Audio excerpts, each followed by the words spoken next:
Good evening and welcome to the Saco City Council workshop for Monday, June 12th, 2003. I'd like to call this workshop to order at 6:30. If you will please join me with the Pledge of Allegiance.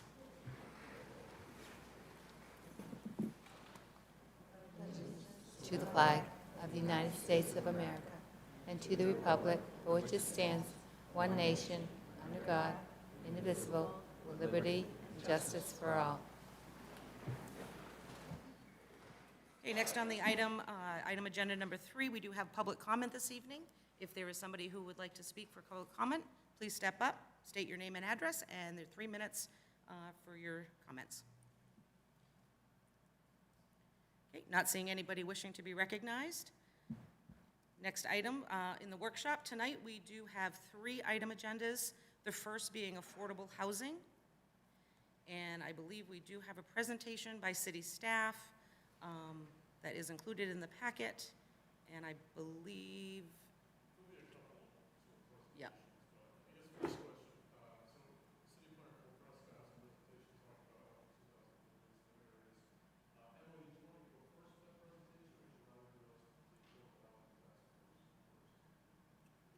think we're going to start with Affordable Housing Task Force, right?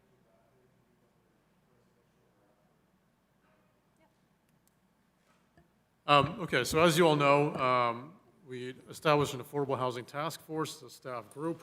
We've met 3 or 4 times now and have a few updates for you as well as one proposal. So as I said at the outset, the purpose of this committee really is not just to spend a year studying housing and come out with a lengthy report after some long period of time with some high-level concepts, but to really also along the way come up with some tangible, actual projects the city can invest in to show that we're making progress on affordable housing now and doing something sooner rather than later. So we've gone through a number of different areas of study, and we have most of the committee here to speak to you tonight. But first of all, we, as you know, recruitment with our public safety, police and fire, particularly police, has been difficult the last couple of years. One issue we've been running up against is the cost of housing in the area, and hearing from potential applicants that the cost of housing is a barrier to working here in Saco. And so one area we focused on initially as a committee was workforce housing, particularly what we can do for our public safety personnel to help them in their recruitment efforts, which, as you know, have been tough lately. So Glennis is going to go through some of the particulars of this proposal, what we came up with, and this is used in other areas in the country, is a housing voucher or stipend, good for the first 2 years of someone's service here at Saco PD or FD. That would step down in year 2 to sort of mirror the increases in the contracts that they have. And we think this is going to be a really good tool for recruitment. We have the chiefs here this evening, can speak to some of the realities they're facing when it comes to this issue. But as far as some of the financials and some of the particulars, I'll hand it over to Glennis, who can run through the memo, which she prepared for you, and you should have in your packet. It was originally dated for 5/16. That was the original date of this workshop. But if you all have that memo, I would flip to that, and I'll hand it over to Glennis. Perfect, thank you. Get this a little closer. So as Brian alluded to, we reviewed the potential of a relocation package specifically to assist in recruitment for our public safety departments, so public safety, police, and fire. We did some research on a comprehensive list of services that are typically included in a relocation package. Services, for those of you who may have had something like this in the private sector, services can include moving company costs, real estate brokers, house hunting trips, temporary housing, temporary storage, and housing vouchers. The committee elected to prioritize real estate broker services and a housing stipend or voucher for the first 24 months of payroll. I'll talk a little bit about why we made those selections. Specifically, why did we recommend a housing voucher? The amount that we arrived at was $500 per month for year 1 and $350 per month for year 2. The rationale for those specific amounts had to do with the step increases that are written in specifically to the police union contract. So there's a step 1 increase in you have your initial onboarding amount, and then you have year 2 and year 3 step increases. And so the housing voucher more or less offsets those year 1 and year 2 increases. We didn't want to provide a $500 per month housing voucher in year 1, only to end it before the actual pay of the employee has caught up, so you could end up with a fiscal cliff. So for that reason, we're recommending a 2-year housing voucher. Again, $500 per month for year 1, $350 per month for year 2, and then nothing in year 3, at which point the pay that the employee receives will have caught up to the amount they're receiving before. Are there any questions about the housing voucher and why we're including that in this recommendation?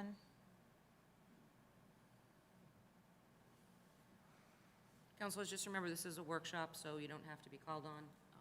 Free discussion and conversation.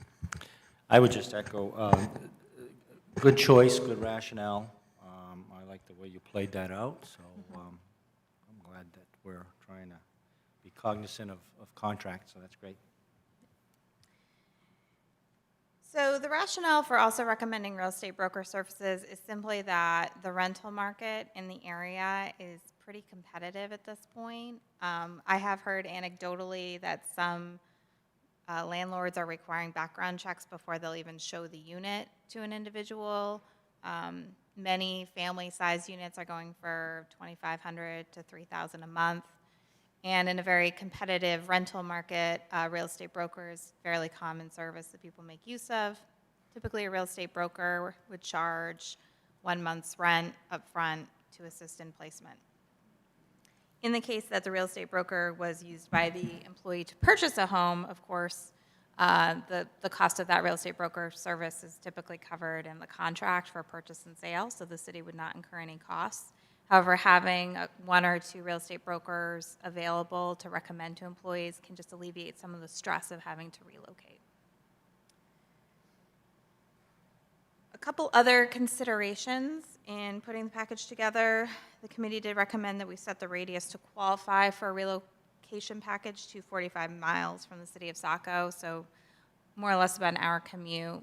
An hour further out, we really want to be offering services to relocate so the employee can be responsive, especially considering these are public safety employees that might be on call. We also recommended, as I mentioned previously, to offer the relocation package to all public safety employees, so that would be both fire and police. We would require that employees remain with the organization for a minimum of 3 years or be required to pay the city back for the housing voucher. So that ensures the city is not paying out to simply have an employee leave after 1 or 2 years. There is the potential to fund the program without an increase in the tax rate. And the way that we would do that is do a quarterly assessment of where the police and fire departments are with respect to their base pay lines. Of course, if you have a position open for a couple of months, that could actually cover the cost of the housing voucher. And so we would do a budget amendment to move savings on base pay lines to the fringe benefits line, where it would be available to fund the housing stipend. The housing voucher and real estate broker services are both considered taxable income by the IRS, and so it would have to be distributed through payroll and taxed. And we estimated that for real estate broker services and the housing voucher, we'd be looking at about $12,200 per employee. A couple of questions for you. Yeah. The 45-mile radius issue, my understanding is, and maybe Chief Clements can address this, is that we've made efforts to secure hires from outside of the state. I'm not sure how successful that's been, but I would like to at least consider, and I don't even know if it's practical, but to allow us to consider using this program for someone who may be coming in, from a long distance, wanting to actually relocate to Maine. So that's one consideration, added consideration for number one. I just want to clarify in my head, so the minimum 3-year work requirement, is that post-voucher period? Is that what we're talking about? Or is it 3 years of total employment, including the voucher period? Yes, so to clarify in the radius, any employee who lived more than 45 miles from the city of Saco would qualify for the Okay, package. so we're going the other way. Yeah, Okay. yeah, yeah. All right, gotcha, Anyone who's within 45 miles, they live close enough not to have to move. gotcha. My Or mistake. that would be at their Okay. discretion. Yep. Good, thank you. So in terms of the 3 year, so the 3-year requirement that the committee recommended was 3 years total. So 2 years they'd be receiving the voucher and then they'd have to stay 1 more year. Yeah, We could lengthen the time requirement. There was concern from the committee that it would be difficult to get someone to commit to more than 3 years. But certainly, education stipends often come with a 3 or 5 year requirement post-graduation, so we could extend that. yeah, if practical, I think that might be worth considering. And then funding through open slots. Obviously, if this works well, we fill all the slots, and then we're going to have some funding issues, but that'll be a pleasant problem to have.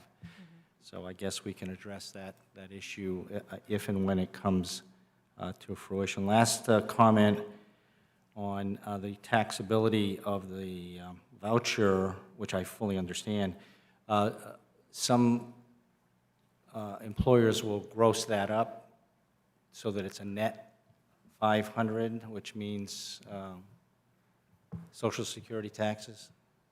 Yes, we could gross that up. It Yeah. would increase the cost of the program about 40%. 40%? Yeah. Okay. Then just a consideration, how do we get to 40%? We got 7.65. Yep, 7.65 for Social Security. I think we assume 5.5 or 6% for state, and I think it's 15% for that, the income tax bracket. Right. But then what you're doing with the gross up is you're dividing by the percentage rather than multiplying it to ensure that when you multiply it back down, you get to the number. So I've run a few of these for, we have some gross ups, and typically it ends up at about 40%. Okay. So maybe it's a gross up of the FICA, or maybe a piece of that. Okay. Yeah. Yeah, we Just could a- just a kinda look at thought, different just number, a yeah. thought. Yeah, it's hard with income because you don't always know. Oh, I remember now, it's 22% because that's your optional flat rate tax. So we typically use the optional flat rate when we're grossing up, just because it's a barometer, it's an optional rate that we can sort of peg to. So it's 5% state, which is your optional flat rate state income, and 22% optional flat rate federal. Okay. And then, sorry, one more thing Yeah. I didn't get the first time around. I'm assuming we would treat the broker relationship as we would any other vendor with an RFP? That would be at the discretion of council because a single month's rent is, maybe at most going to be $3,000. So that would actually fall under small purchases, which can be at the discretion of the department head without necessarily needing to go through a formal bid process. Where it's more or less kind of almost a retainer, where we have a list that we're recommending, we could certainly follow the public bid process. Well, if the that only makes concern council would be to comfortable. give all brokers a fair opportunity to offer their services if they're interested. So that would be my concern. So if there's another way around that without an RFP, I just would want to make sure that from an optics perspective, we give a fair chance to as many brokers as we can. Certainly. You can always go to RFP for services. And we did something similar with Gray Hastings on the commercial side. We did an RFP on that, and I think he may have been the only submission we got, but we did something similar there. Yeah. Go first. Thank you. I like this program a lot. I think it'll really help with the city recruitment. It obviously doesn't go beyond that to help with a larger affordable housing problem, but I think it's a great program. Just piggybacking on some of Councilor Hatch's suggestions, I might think about getting rid of the radius to qualify and providing this to all new hires. I think you're going to set up a situation in which you have somebody coming in right next to somebody else who comes in. One person qualifies for the voucher and another person doesn't. Housing is insane right now. So just something to consider. I realize that would increase the cost, but might help with recruitment. I wonder if it's possible for the minimum service term to kind of prorate the return. So, right, so over 3 years of service after the voucher period, we waive a third of the reimbursement each year. So after 3 years, you owe us nothing, but if you leave after 1 year, you owe us, 2/3 still, or whatever it is.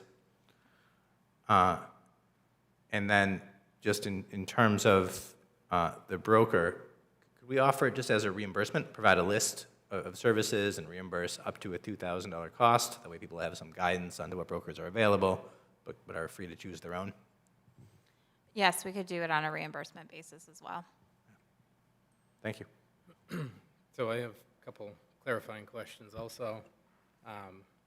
First, the real estate broker, is that only being given out if they actually pursue that service, or is that part of just a 12,200 package? That would only be pursued if they actually retained a broker. All right. And I would agree with Mike on that as far as just, what he just said. As far as, not necessarily having to find a specific broker, but, giving it to them and them finding their own, that approach, I think it would be more appropriate. And then additionally, again, I was agreeing with Mike on the concept. I mean, as I understand it, you would have to relocate under this proposal. So if I lived in Sanford, for example, and I wanted to become a Saco police officer, I wouldn't qualify.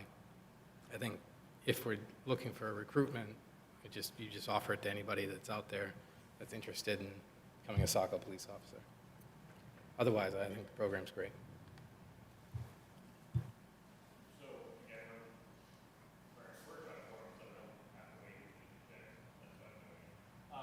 Is my concern is with the waiver over time, is because we don't want to just bring it in for a year and subsidize for waiting your housing for a year. We want commitment. So after 3, well, nothing commitment.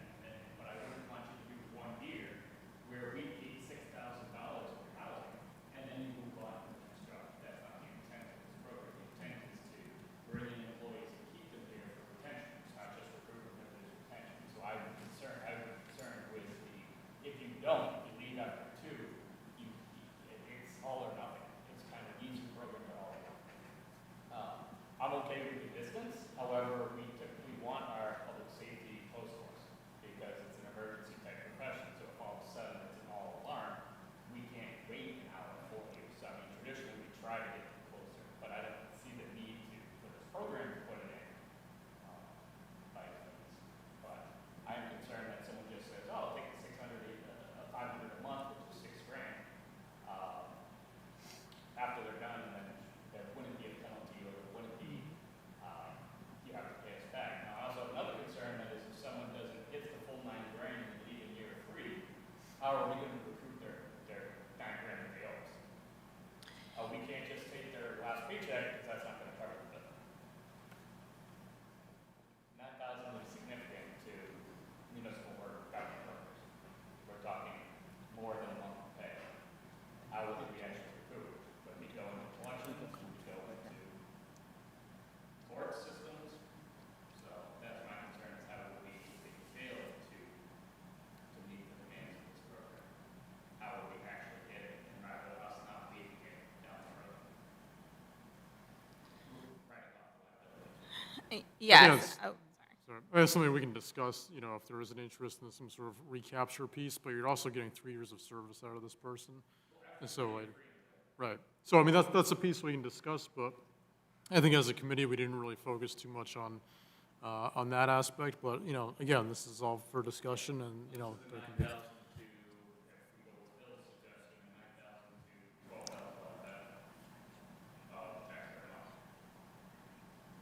So the argument is, if we're going to provide this, why don't we just put it in the waiver?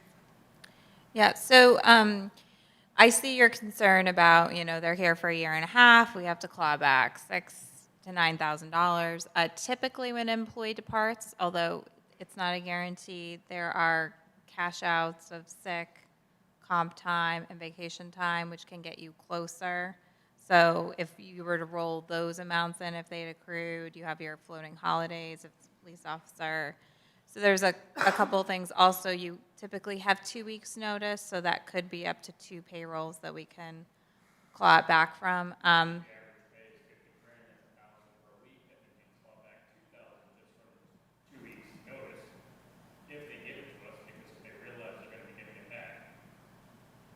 Yeah, and then comp time. How much comp time, which is, I don't think they have $8,000 in just 2 years PTO saved up. I've seen some pretty significant payouts upon departure. Now, again, I think there's a certain amount of risk.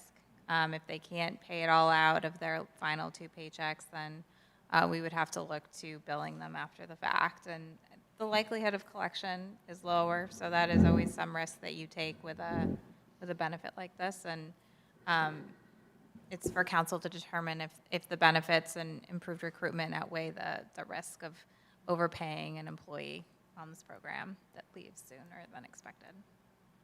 If I could interject here. I sat in on some of these discussions, and I think the theory was that we looked at $10,000 is offered as a sign-on bonus in other areas, so we wanted something that would keep someone here, possibly for 3 years, be a little bit of a less liability to the city. But I think these are good questions. We can go back, flesh out, and kind of get into the details before anything gets adopted.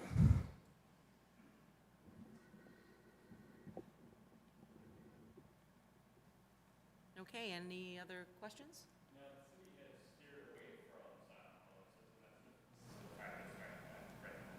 We steered away for reasons, and now we're going into it, so that's effectively what this is.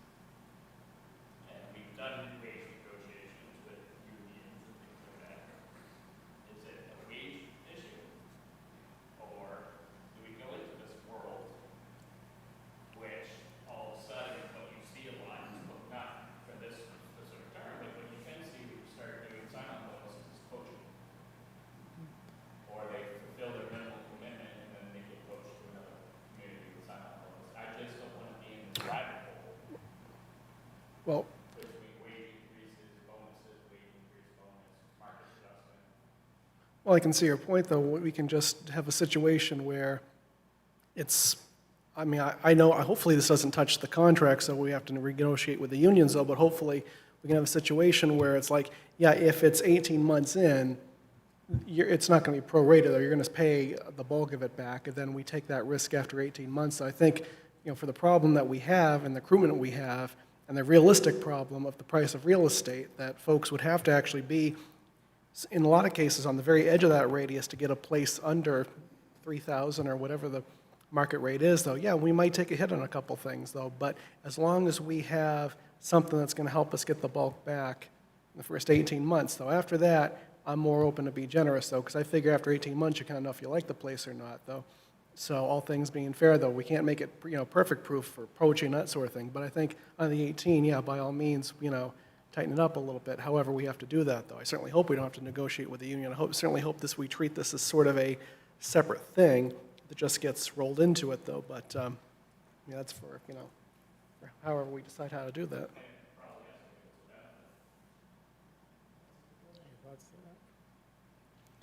Let me just say the genesis of this was, in lots of discussions with Chief Clements, and maybe he wants to come up and say a few things about what they're seeing as far as recruitment challenges and particularly housing. This was one of the things on the list. They've had a number of people say, Saco would be a great place to work, but we don't want to come here, it's too expensive. So we've talked about sign-on bonuses. We have not gone down that road. We wanted something that was specifically targeting housing and the high cost of real estate around here. But Chief, do you want to just maybe shed some light on what you're seeing with recruitment and particularly people finding an affordable place to live? Sure. So I can tell you, if we recruit somebody who's a little bit older, maybe a little bit more established, who has a house where they currently live, and they're moving up here, we haven't really seen that. That doesn't seem to be a big challenge. But when we get folks that are younger, that maybe live in an apartment where they currently live, and then they want to come up here, they either can't find a place, or when they see what the price is, they're not. We've had at least 3 people that have backed out of our process because they said, hey, I either can't find a place, or it's cost prohibitive.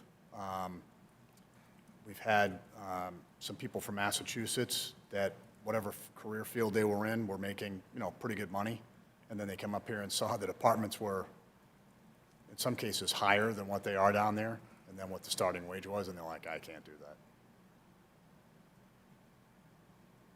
So, I mean, it strikes me that the problem we're trying to talk about tonight is exactly that, right? That there's just a lack of affordable housing in the area. When I look at the HUD website that the packet linked to, I find that the median income is somewhere between $86,000 and $96,000 a year for a family, which is substantially more than our public employees make. I mean, part of, if you can find housing at all, right, to rent or to buy. So, I mean, part of our recruitment challenge is simply, I see, that our young employees, our new employees at our base salaries just simply can't afford to live in our area, which is a problem for them. It's a problem for recruitment. It's also a problem for public safety. So while I see this as something of a sign-on bonus or a recruitment bonus, it's also solving a really practical problem that we have right now, that if we want employees, they have to be able to live here. I hope that situation changes. I hope some of the things that we talk about later today will help bring down the cost of housing. But that's going to be a long-term thing. In the interim, I think we need to do something, which is why I'm supporting this. Chief, anecdotally, those 3 would-be employees, though, if this program was in place without the details, though, but the actual figures involved, in your judgment, would we have retained any of those? Would it have been enough? I mean, from what you understand? that I couldn't tell you. I just know that when they came up looking around, I know there was one particular person that my deputy chief talked to, and he came up and looked for two weekends. Yeah. And had a very hard time finding something, and then what he did find, he said, I just can't afford that. I mean, apartments are running $1,800 to $2,000 Yeah. in southern Maine for a 1-bedroom or a studio, and they're up from there. So sometimes people get lucky. I mean, we do have some people that have found things on like Facebook Marketplace or whatever, and they were lucky. But somebody who's coming from out of state, that's tough when you're coming into a new area and you don't have any contacts and any of those things. It's a challenge.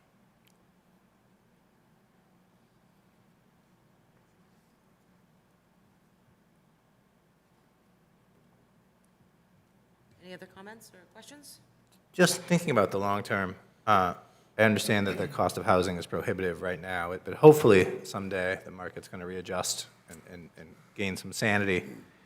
Is there a period for reevaluating this program, 3, 5, 7 years, to see if it's still needed, to evaluate its success and make sure we want to continue?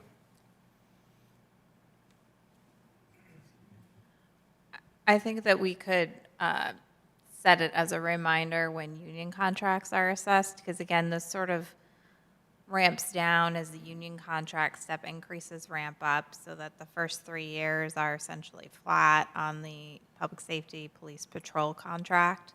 So that is probably the time to take a look at what we're bringing people in at versus the housing voucher versus the housing market and make a determination. I think we have to be realistic in this room and say that when you add a benefit to an employee package, it's very hard to claw it back. So I think it's important to have an understanding of that as we have this conversation.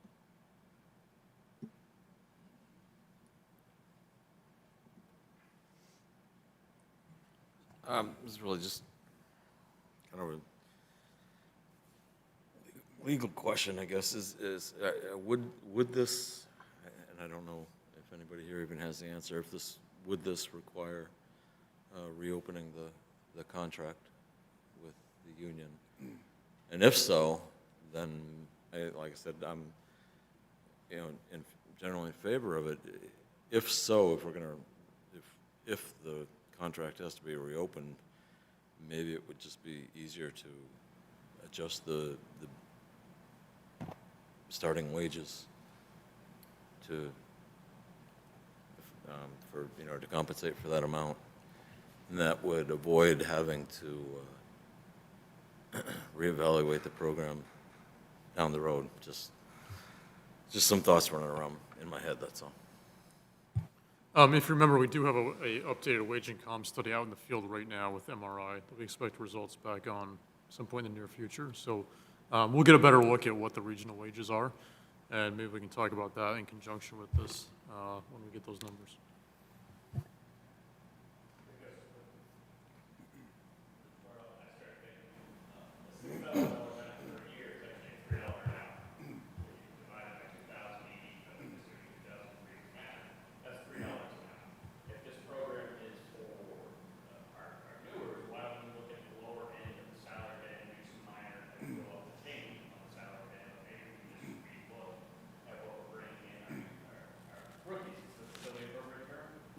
I don't know it anymore, but rookies, when we bring them in, we look at looking at the salary band below scope and adjusting there, because we are talking about, again, a $3 benefit. That equals $6,000. I know it fades out, so there's some differences there, so you don't even need to go up 3, you go up 2, recognize that as a perpetuity. It just increases your steps down the road, and that's where they get the benefit. I mean, one of the things I like about this program is I envisioned it solving an acute problem. Well, I don't know how acute, I guess, but a problem that is of hopefully limited duration, where we have trouble recruiting and housing costs are high, right? I think about it like a recruitment bonus during a period of difficult recruiting, such that if those situations changed, if we reached full recruitment, if housing costs became more in line with salaries in the region, we could end this program much easier than we could. We're never going to lower salaries. That's not going to happen. So in that sense, I was thinking about it more like a startup bonus or a recruitment bonus that you would offer because the organization is being challenged right now. And for me, I still would appreciate that approach. We'll put the money in now because we need to, but then we can reassess in the future. If the problem persists, then the program can persist. The problem is solved, then the program can sunset. But I would, thinking about Director Salas's comments, that it's hard to remove benefits. I would like that to be a clear understanding that this is a problem-based program on a pilot or trial basis because of the recruitment challenges, because of the regional economic situation, because of the times that we live in, and that it is up for reassessment sometime in the future and may not be permanent the same way a pay increase would be. I think if we do envision it as a permanent program, then I don't understand the benefits of it relative to just a salary change. A couple other things to consider when evaluating whether we increase pay on the lower levels of the scale or implement this program. Increasing pay would be more expensive because it would affect all employees, because we have to budget for open positions or filled positions at the pay increase they are going to receive in the coming year. This program, as it's constructed, would not have an impact on the tax rate because it would be funded, in theory, from open positions. Another difference to consider is that this benefit is available to employees who may come in higher up the wage scale, but from another state. And also, it would affect both our fire department and our police department. So it does assist in recruiting even more experienced police officers, as opposed to kind of having to lock into adjusting up lower steps in the union contract or potentially all steps in the union contract because you want to avoid wage compression between your longevity steps.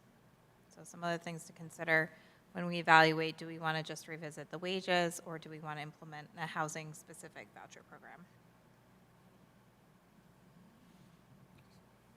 I would say, based on what I've heard, and just in terms of putting myself in the position of somebody who's looking trying to decide between two police departments. I mean, we all know that if you do the arithmetic, you can kind of figure out what's worth more, though. But if you see something that is a specific program, sign on with us. We'll help you out with your housing. The advertisement and the attractiveness of that, because I mean, the part is not only giving folks a place to live, but also attracting actual recruits to come to Saco. So just the very existence of the program as a separate entity, as opposed to, like you said, including it in wage increases, though, would benefit the city, though, because even if there's no difference in the terms of amount of money you make between maybe, going to Sanford or Saco in terms, whatever it is, though, by having the separate program itself, though, it gives, it's that little extra something. It's the buy one, get one free, though, the situation, though, where you don't really save money, though, because you weren't going to buy two, but then that's how human minds work, though. So it also shows that we are more proactive in that we want you by putting the program in, by just, rather than just farming it out to union negotiations, and, we're going to pay you whatever we have to because of the market. No, it's actually demonstrating that we're making a proactive approach to want your business, in this case, your service. So from an advertising perspective, though, I think having it as a separate program might be, in the city's interest. Yeah, wow. I agree with Councilor Gunn. That's really how I viewed this. It's more of a recruiting and advertising tool. If you increase the wages, I think we're right back there where we've been, where we're just competing. Saco goes up, Biddeford goes up, so on forth, and so, and whatnot. Whereas here, we're expressing our interest in the housing component. And then, just out of curiosity, how many officers do we have open positions for, and what is your ideal officer number? Not what you're approved for, but what would be the ideal officer count? Currently, we're down 9 police officers. We're authorized for 37. Ideally, we probably want to be in the 43 to 44 range. I just say it seems like it's safe to say we need to do some recruiting. We have been heavily recruiting. I've been sending police officers out of state. I didn't mean it towards you. I'm just Yeah. saying at council level, this seems like a viable option to Yeah. me that hopefully would encourage, people out there. We all know, I'm sure you have better data than I do, but the overall force, police, the career force is shrinking. There's less and less people that want to be in that profession. Yeah, we're not as bad as some of the major metropolitan areas. When you see their numbers, it's scary. Yeah, so we're kind of in that position where we got to do everything we can to attract people to get into policing. Thank you. So rather than keeping open-ended, if you have, I'm just saying the number 10, just for easy math, right, at 9,000.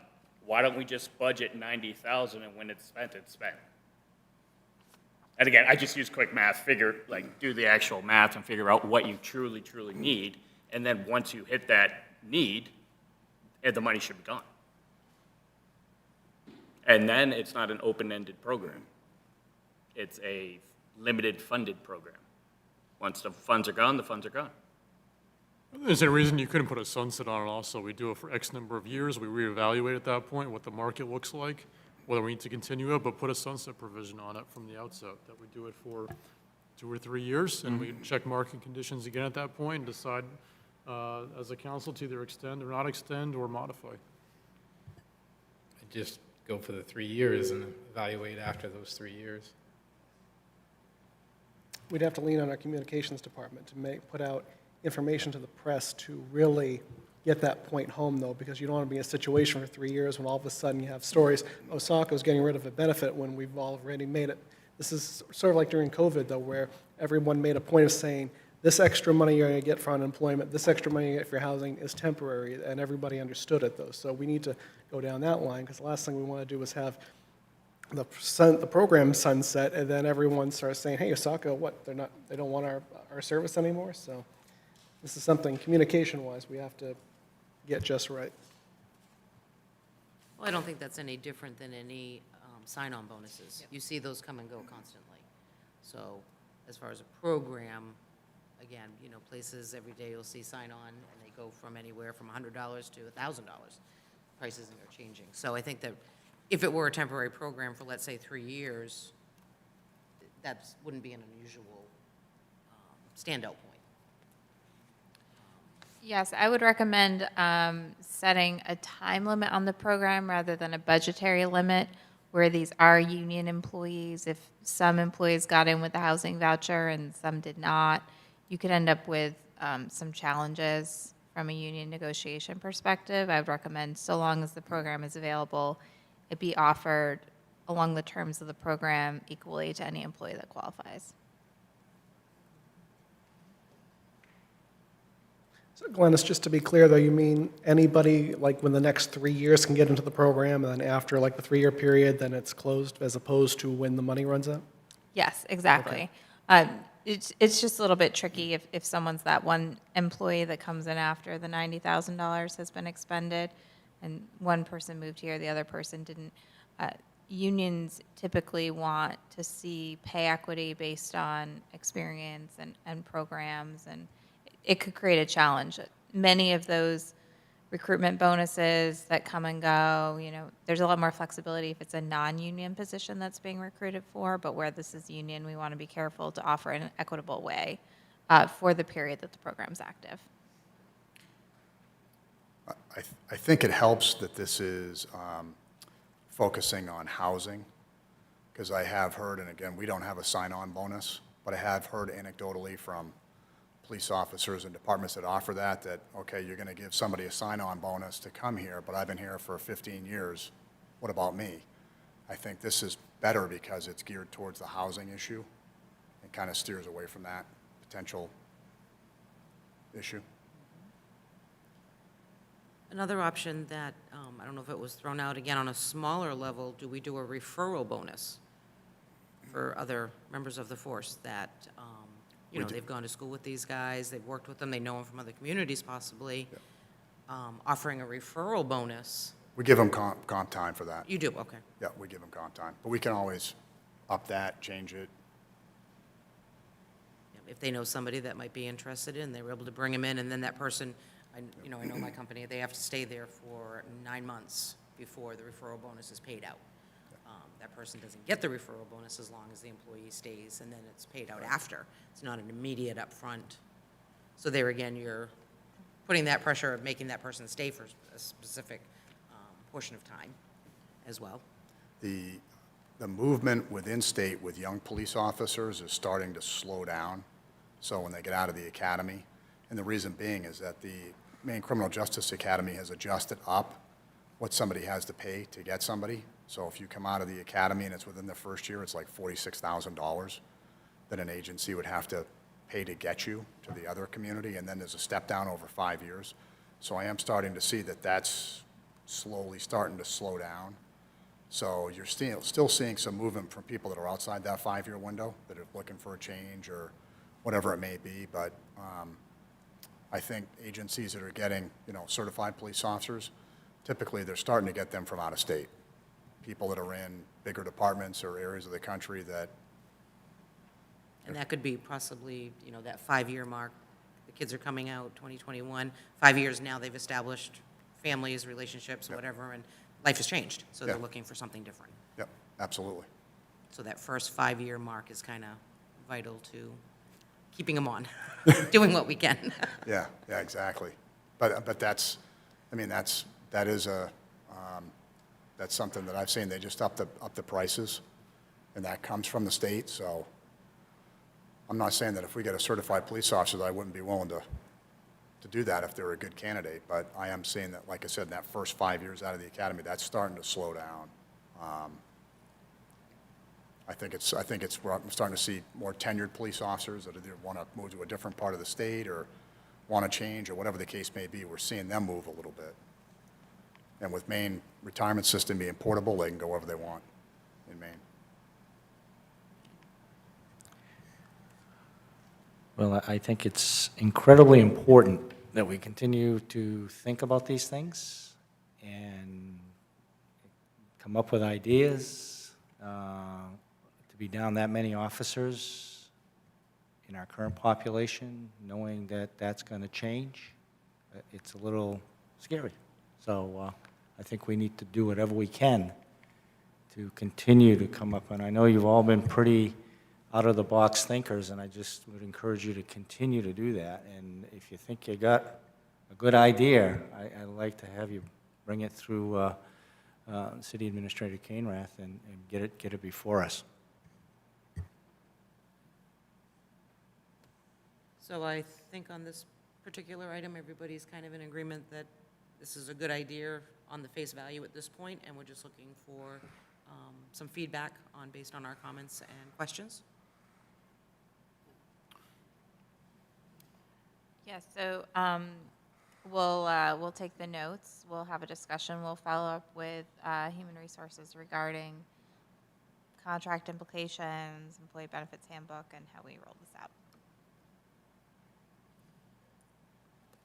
Great, okay. So we have some other good stuff for you. So next up, Sean McCarthy, our Deputy Assessor, has a presentation on, so another topic for the committee was we talked about what properties are available in the city that could potentially be used for future affordable housing projects, particularly city-owned properties. So Sean has a full inventory of city-owned properties, and also it's narrowed down to a handful of properties the city owns that could potentially be used for affordable housing projects that we maybe partner with someone on the outside. So this is interesting. I know there's been some questions and comments on this topic among council over the last bit of time. So here's the comprehensive list, and I think Sean's going to boil it down a little bit more to maybe some of the actual contenders that could be used in this area. So Sean.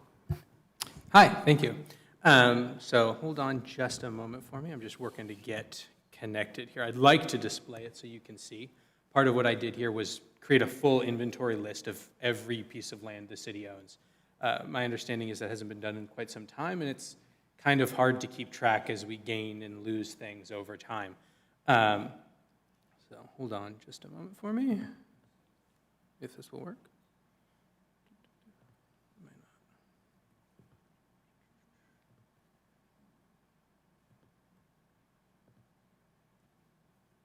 I don't think it's going to. Nope. Okay. We're just going to forge ahead for the moment without it, because it doesn't seem to want to cooperate. So we've identified 3 parcels that are good from a development standpoint. And by development, I mean for something larger than a single-family home. We've got, I know in the past we've had success with Habitat for Humanity. Is this more likely to work?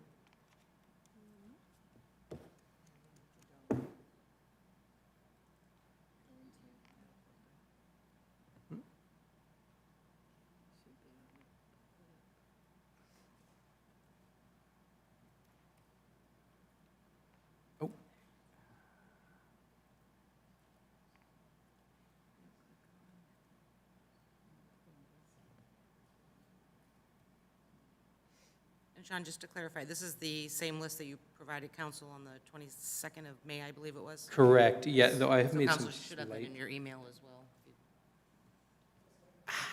Yep, May 22nd. Okay, beautiful. We've got it. Yeah, I have made some slight revisions as I tweaked the list a little bit, but overall it's the same. Okay, perfect. Here we go. Thank you for the assistance. So we've identified a few here. The first one being 32 Market Street. I know there's going to be some discussion perhaps later about 32 Market Street, but it's a little over a 2.75 acre lot. It's out. It is potentially developable. For a long time, there was some concern about open space monies that were used, whether that grant allows us to develop it further than it is currently.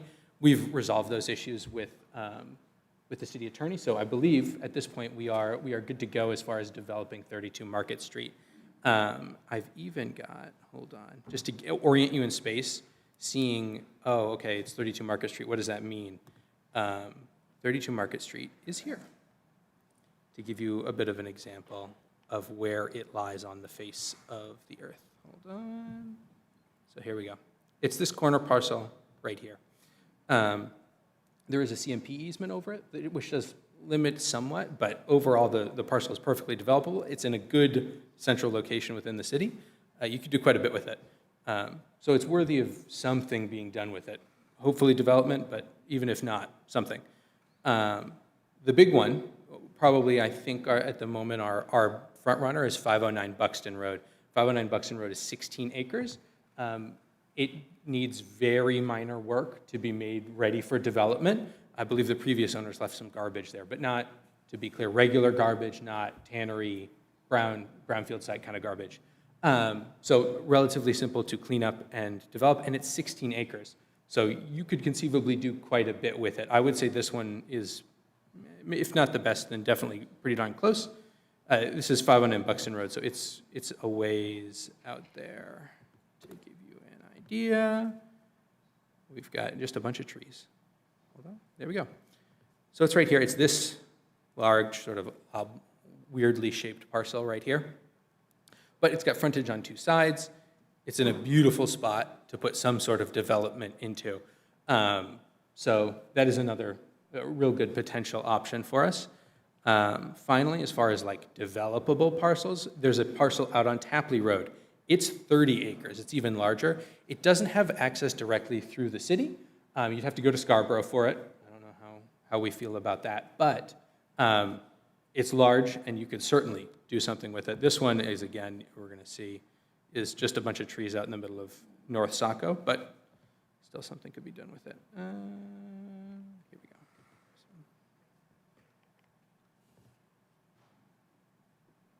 There we go. This big square parcel right here. So again, something could be done with it. We also have identified a few single-family lots the city still has. They're both here, they're designated as surplus, so the council has already decided that we're not going to do anything substantial with them. But 9 Stockman Ave, as well as 5 Wilson Lane, they're both single-family home lots. You couldn't develop them, you couldn't subdivide them, but they're a perfect opportunity for another project similar to the Habitat for Humanity project that was successful a few years ago. At the moment, they've been just sort of sitting in the city's ownership, not having anything be done with them. So there's certainly good prospects for doing something like another Habitat for Humanity project. Those are the big ones. Obviously, this list is much longer. It contains, this is, again, every single piece of property the city owns, but those are the ones we've noted as good options.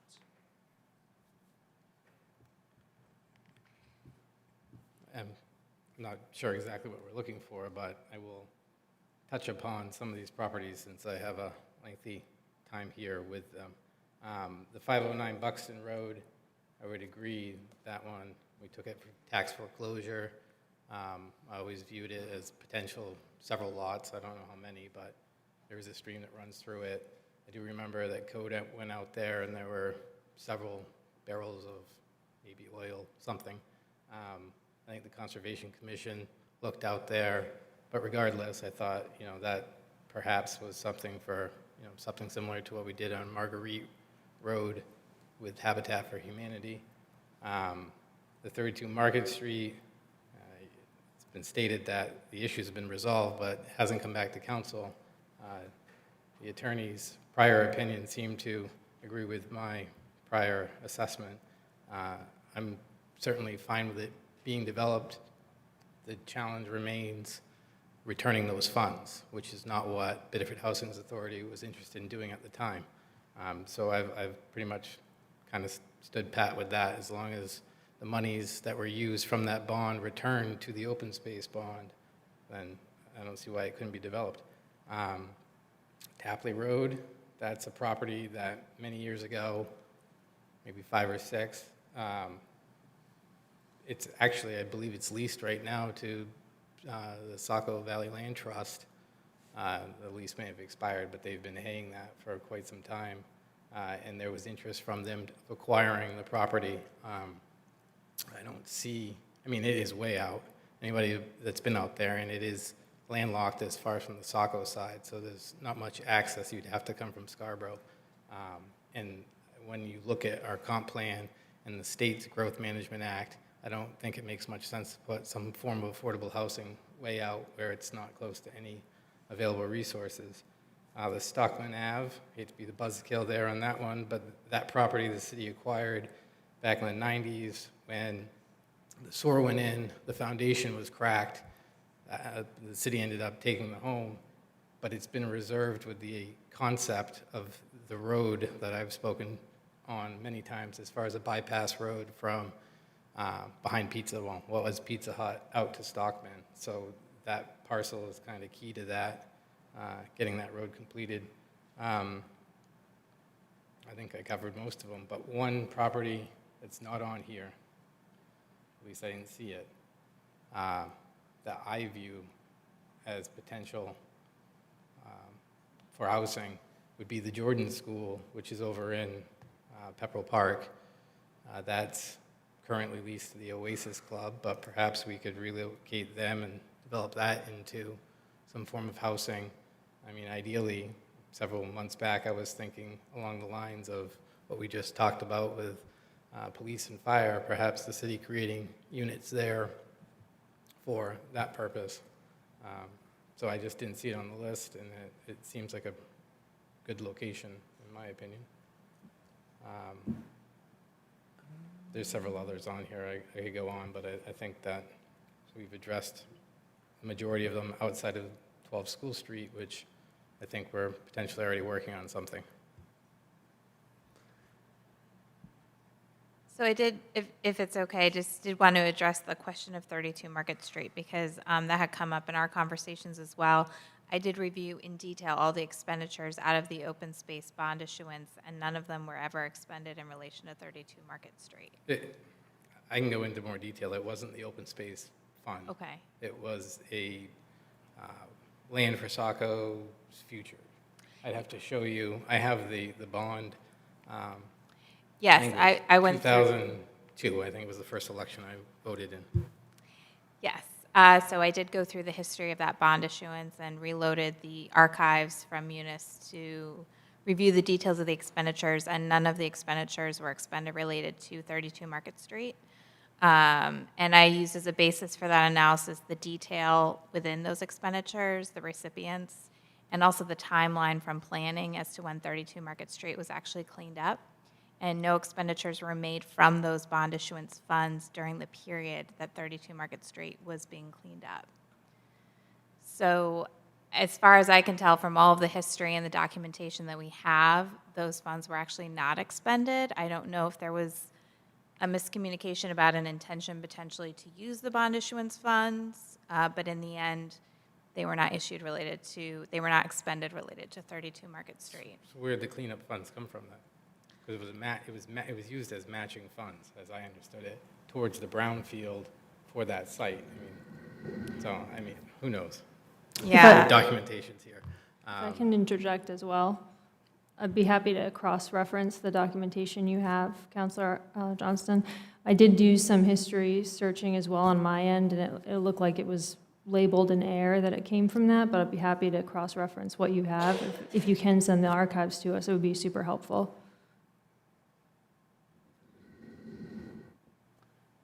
Outside of that, on 32 Market Street, I'd say that there is still an issue of right-of-way for Eastern Trail. That was something that also came up previously.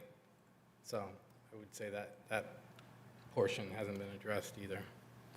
So I really like this way of thinking and identifying properties that we might put affordable housing on. I do just want to add a couple of things into the mix. Well, I think more affordable housing is better, and I want to take an all-hands-on-deck approach.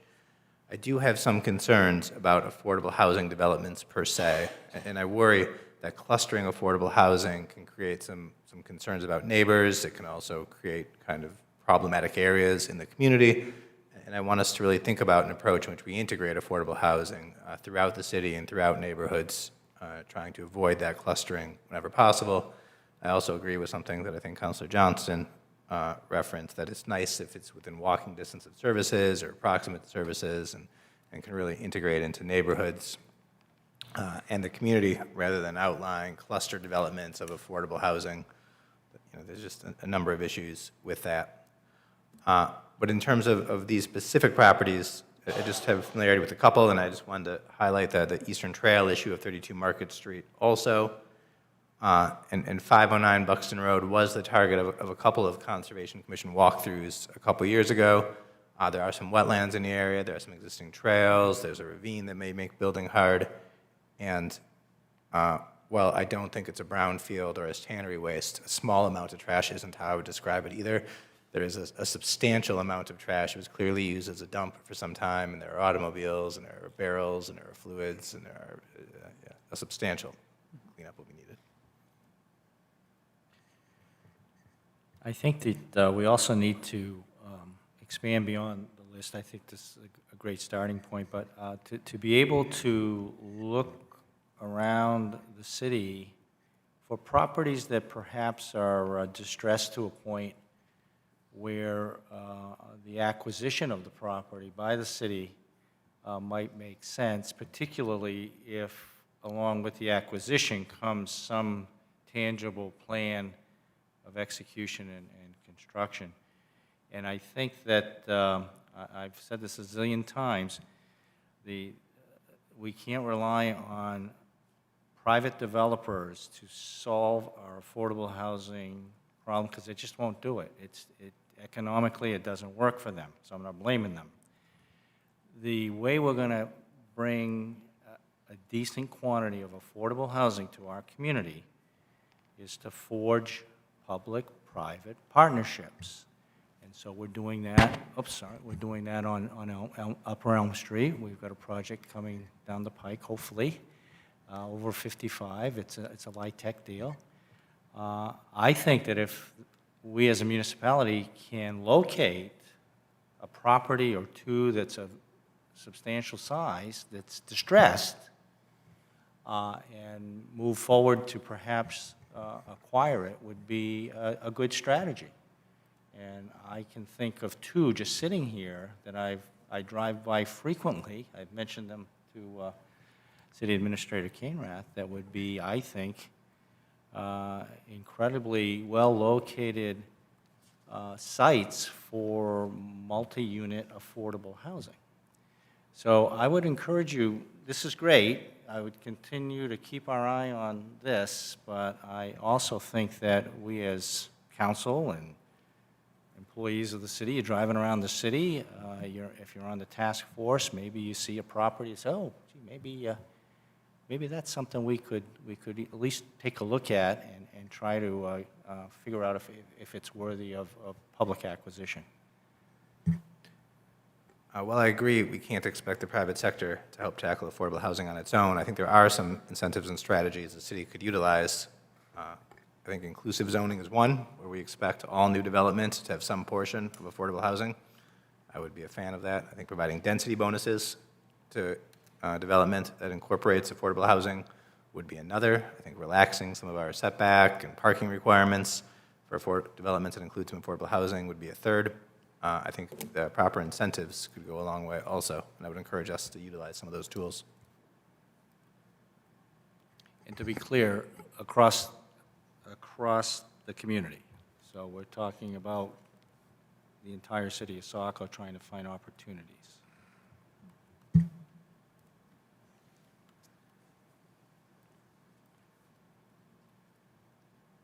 Any other questions? Oh. See, I don't like this thing. There is one property here, and I know it has challenges. I'm just curious, an update on it, as how usable it is, which is 29 Lund Road, which is the former Saco Steel site. And I'm well aware that it was a Superfund site, but I just, pretty sure it was a Superfund. If not, it was pretty close to it. If there's potential at some point, if there's a period of time where that could be built upon. It's 7 acres. I could see a mixed-use component there, but I know for years the city has just parked the school buses there. So just like an update on that, if that's something that's potential for development.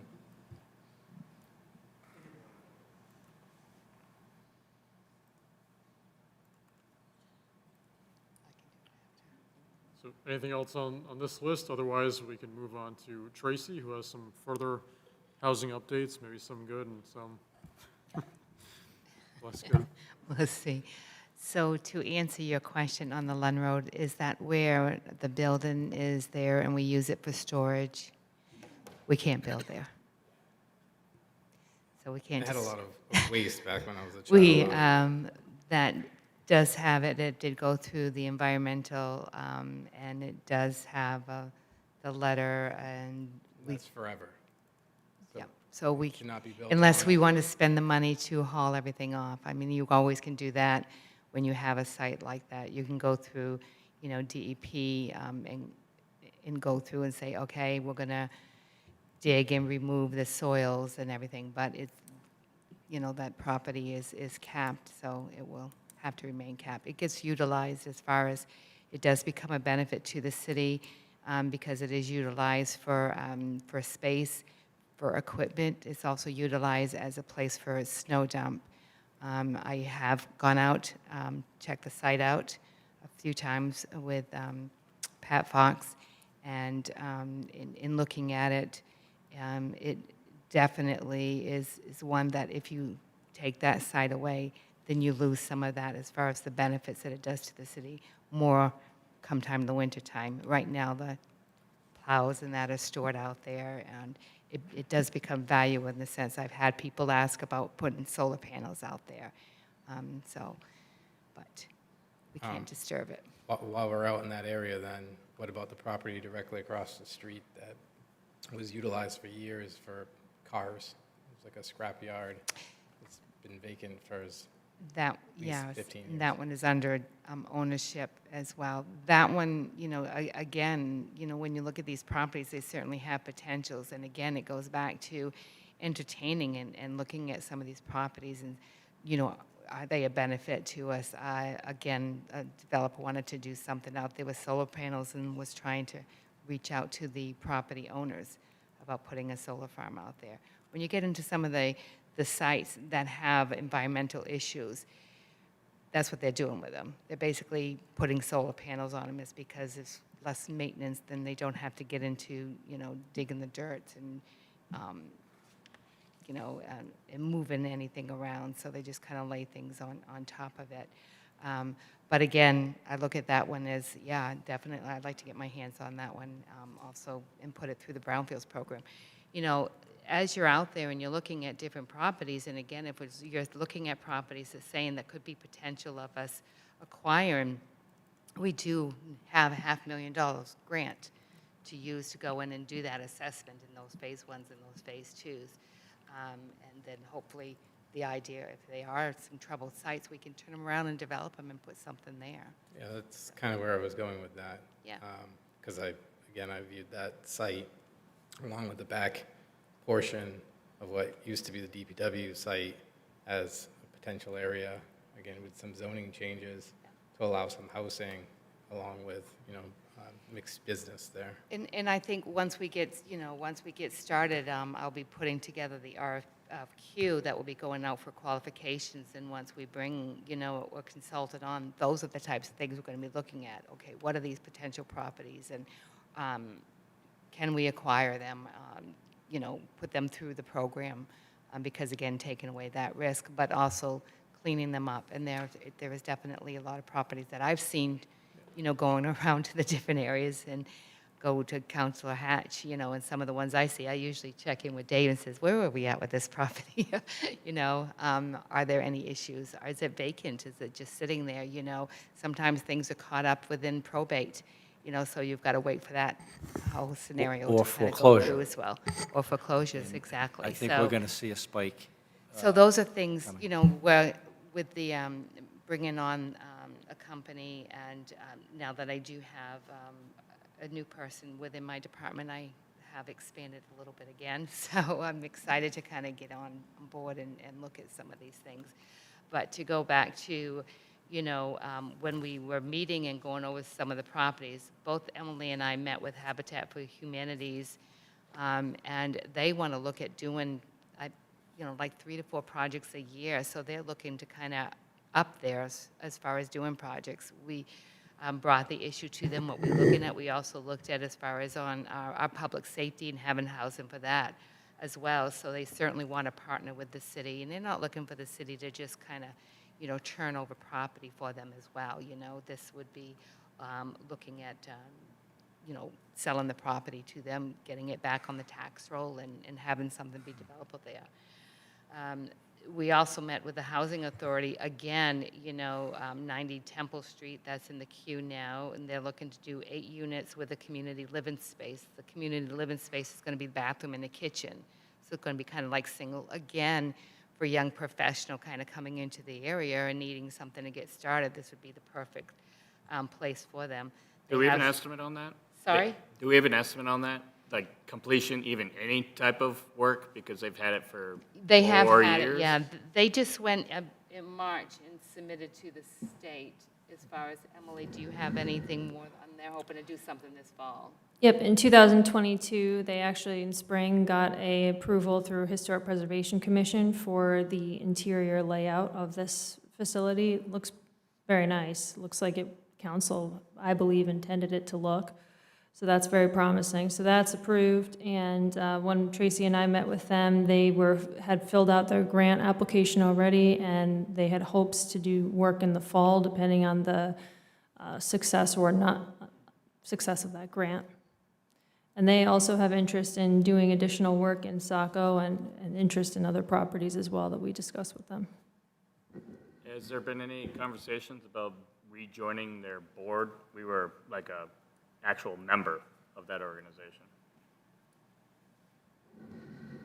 We try to stay away from political conversations. Yes, no, in your case, I was wondering, one, what led to us, Is that a they mayoral are our appointment? housing authority, so just, it's called Biddeford Housing Authority, but they are ours. This is where all the Section 8 vouchers, all of them go through Biddeford for Saco. Yeah, if that's a mayoral appointment, we can follow up on that, but I'm not sure how the appointment process works for that board. Is it a mayoral appointment, if you remember? I do not know, but we Okay. did have, Well, we served on that. years ago, there used to be a Saco Housing Committee, or Housing Authority, and then, I want to say, a decade ago, it got merged with Biddeford, and we lost a seat on their board. I mean, obviously, they do a good job for Biddeford, but, I mean, in our subsequent conversations, that's something I had written down, perhaps the recreation of just a Saco Housing Authority. That way we address Saco and not kind of wait around for Biddeford to look at properties for us. It's just, thank you.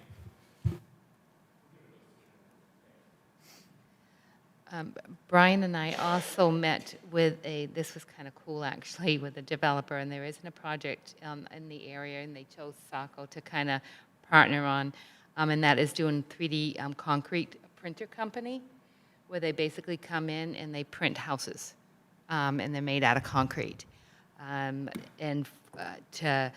For that one, they would be looking at a property where they could do at least 20, because for them to bring in the equipment, massive equipment, and they set it up, and it's literally just that little, just printing them, and it's concrete. I asked as far as like facade and all of those types of things, to kind of meet within the neighborhood, and you get to pick out all of those things as well. So it was quite interesting to see. So I still have been in contact with them. I gave them some different properties to look at for that. Now, here's one I wanted to give you an update on the CDBG. This was a senior housing project that I brought before council. Unfortunately, when the grant was submitted, the developer didn't have all the finances in place. So that was one of the criterias, that they had to have everything, all the letters of their credit that they were going to be able to finance and see where they were within the queue of the property. So we did get a letter from the state basically saying that they would not be pushing this through to kind of like the next level. I explained to the developer and then asked him to take this summer and the fall and to get all the finances and all the approvals through Maine State Housing and all of those other grant programs. And then we would come back and resubmit it for next year and hopefully have better success. But again, making sure that they have all the finances in place. That seems odd to me. These were experienced developers. Yes. And one would presume that that would have been an integral part of their decision-making process, but where did it fall down? So it has to do with the competitiveness of the grant. We're talking $500,000, and you have to be ready. So only one person gets this grant throughout the whole state. And with it being competitive, which I knew it was going to be because everybody needs housing. So the state's going to look at, okay, who's ready for this project? Who is going to be on the queue? Who can put the shovel in the ground? Who can start building? And that's what they're looking at for the criteria. And within that, you're talking about a $19 million project. Right. You've got to have $19 million in your pocket in order Right. to be successful with the project. But we had two applicants, didn't we? We did. Was the other one prepared with all the finances they needed? The other one, I'm not sure. He was still looking at finance, because again, they were looking for, going for taxes, they were, for housing, the tax credits, looking for TIFs, and, all of those. They weren't in the queue yet, because we hadn't gone down through that process. So, and I did reach out to the other gentleman and gave him some information as far as through Main State Housing directly, is because they do have some funding, and see if we can't work with him. And I did express to him that council was certainly interested with the incentives and within the TIFs, whatever, to get his project to go through. So that is in progress. So are you suggesting that we might be able to resurrect that LIHTC deal in the next grant cycle, if there is one? Correct. Okay. Let's hope we can. Yes. So for the grant, can the project not be started, so he has to delay starting the project to apply for the grant? No, Or is he's his not. financing pending, or the development pending, hopefully getting the grant? Correct. He has to basically, when you looked at the criterion, on all of his funding sources were that of grants. And he didn't have a letter from Main State Housing, so he hadn't even gone through that paperwork yet and said, yes, we're going to back you, we're going to support you. And that's really what it came down to. Where are your letters? The only letter that he had was what they were going to put in, and we needed a lot more than that. Is there something that we can change in the future so that we're not supporting projects that aren't actually ready to move forward, and help us prioritize those that are? Yes. So it's going to be kind of going down through the criteria. So if I come to you with a project up for grant funding, and if they don't have their funding, if they don't have all of their ducks in a row, then that project will not be presented to you. Yeah, especially in a situation where we have multiple people Yes. who are looking for that opportunity. It's a shame to support one that's not ready. Absolutely. I agree. Thank you. I just had, going back to the 90 Temple Street, if I remember correctly, didn't we, as a city, part of our approval for that was that we had a room for city staff? That's how I remember it, yeah. Yeah. It's supposed to be a So there's- dedicated unit for general assistance. Yeah, our workforce housing kind of program, that we had one unit, and I believe that was part of our condition on approval with that, if that could be checked into as well, to see if that still is in play. Yeah, I'll check into it. I believe it still is in play. It just is not going to be a dwelling unit with a separate kitchen. It will probably be like a unit with a bedroom, so they'll still have the opportunity to have it. Thank you. Okay, any other questions or comments on Tracy's presentation? All right, we'll get next, Brian. Emily has a presentation also for you, but we could do that if you'd like under item C, residential housing, and talk about short-term now, or we can go ahead with Emily's presentation on 2003 and some other areas. Does Hear from anybody have a Emily? preference? I think that what she has to present is pretty important, so it would make sense to deal with that now, and we'll see where we are after that. Emily?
There we go. So thank you for hearing me today. What I'm talking about is our updates for LD 2003. We started this conversation on February 27th. I remember because it was my birthday, so thank you. It's a joyous day.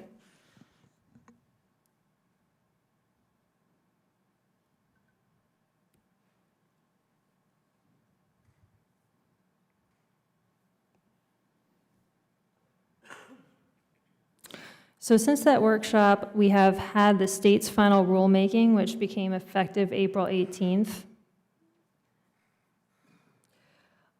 We also put in a support letter for LD 665, which was supposed to provide a 2-year delay on the implementation of LD 2003. That voted ought not to pass out of the committee. However, just last week, I learned of LD 1706, which is a 6-month delay on LD 2003 implementation. So now my presentation is thoroughly skewed, and everything will become effective statewide as of January 1st, 2024. So I noted that here. So that's a new development since last week. However, I do think it's important that we continue to work toward affordable housing ordinance revisions. Seems like it's a very important topic for council. I think it's very important for the city. So we will move forward with our ordinance revisions and make the changes where 1706 requires them, but not too much has changed.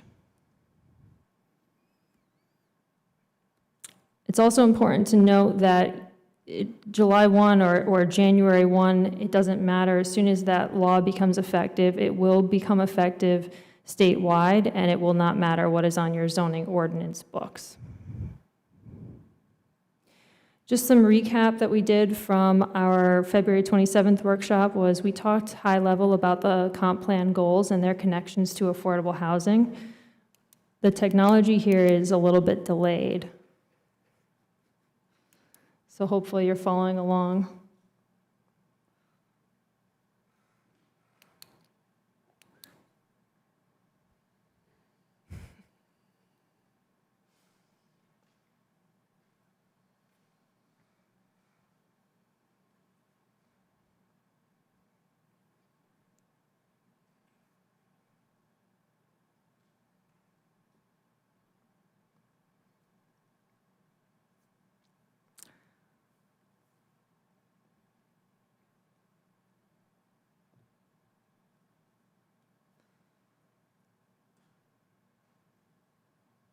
Does everyone have it in front of them? Kelly, do you have it in front of you? Okay. Glenn, you're welcome to look in over here if you want. So we had our recap on Saco's comp plan goals on housing. We went over high level from the comp plan. I have the comp plan right here in front of me, so it goes into more detail on what we were looking at. Certainly can go through those with you.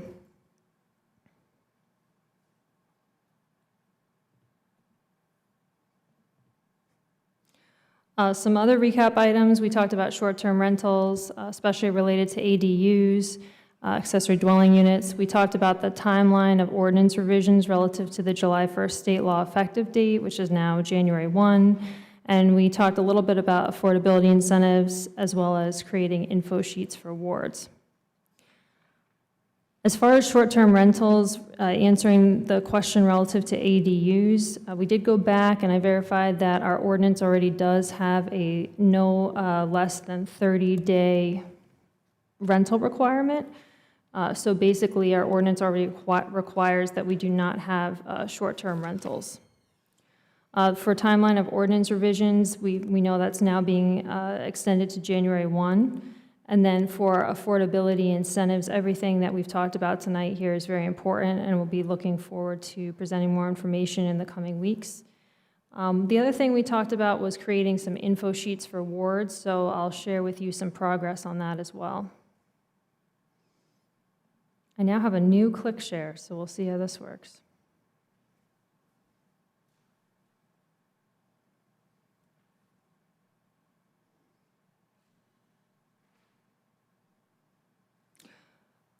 For some of you, you've already seen this presentation a couple of times. We brought it to the Long Range Planning Committee, so thank you for listening in on it again. And we've also sent the red lines of the ordinance revisions to Planning Board for their workshop, and we'll continue those discussions in the coming weeks.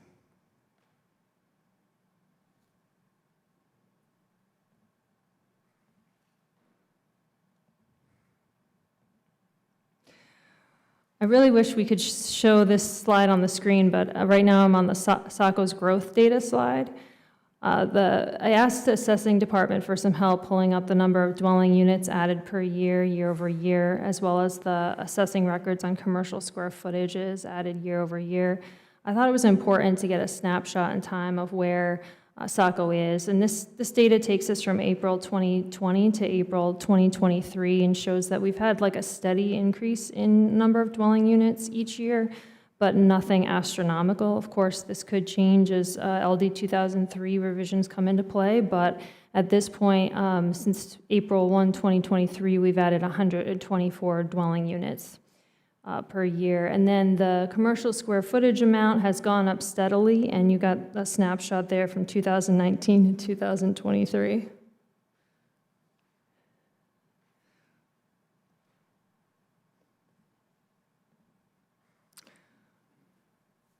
Now looking at Saco's growth data continued, and this takes a look at assessing data. This is not exactly comparing apples to apples, but again, it gives us a snapshot of data of where Saco's at, kind of almost like comparing percentages. You'll see the blue is the percentage of residential growth, and the gray is percentage of commercial growth. So I appreciate assessing these departments' help putting this together, and it kind of just shows you if you take the number of dwelling units, looking at percent of residential growth, and compare that to the percent of commercial square footage growth coming online, again, not apples to apples, but it's a nice little snapshot. Shows you how commercial versus residential is growing.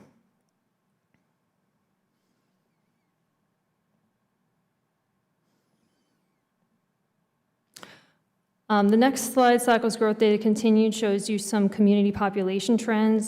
Shannon Chisholm put this slide together. I think it shows some information on how Saco is growing compared to the rest of other communities that we took a look at.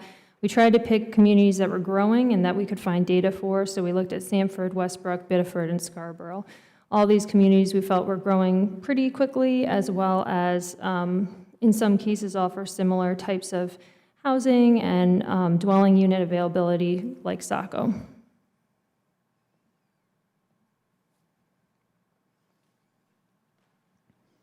Some additional data now on the slide was Saco and neighboring communities' population trends.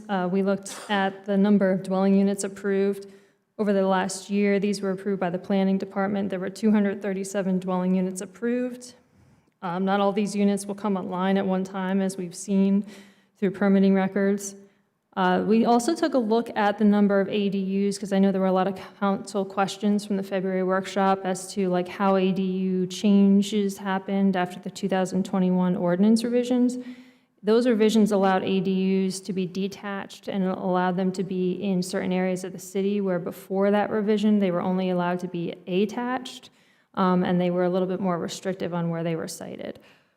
So we took a look at that, and we had about 48 ADUs permitted in Saco from January 2018 to April 2023. We did not see a substantial spike in permitting after the ordinance revisions became effective. And then we also took a look at general population trends. So not only a snapshot of people coming to Saco, but also a snapshot of where population was relative to the year from 2012 to 2022, so a 10-year snapshot. And we found that overall, according to the data we compiled, Saco is growing at a similar pace to other communities.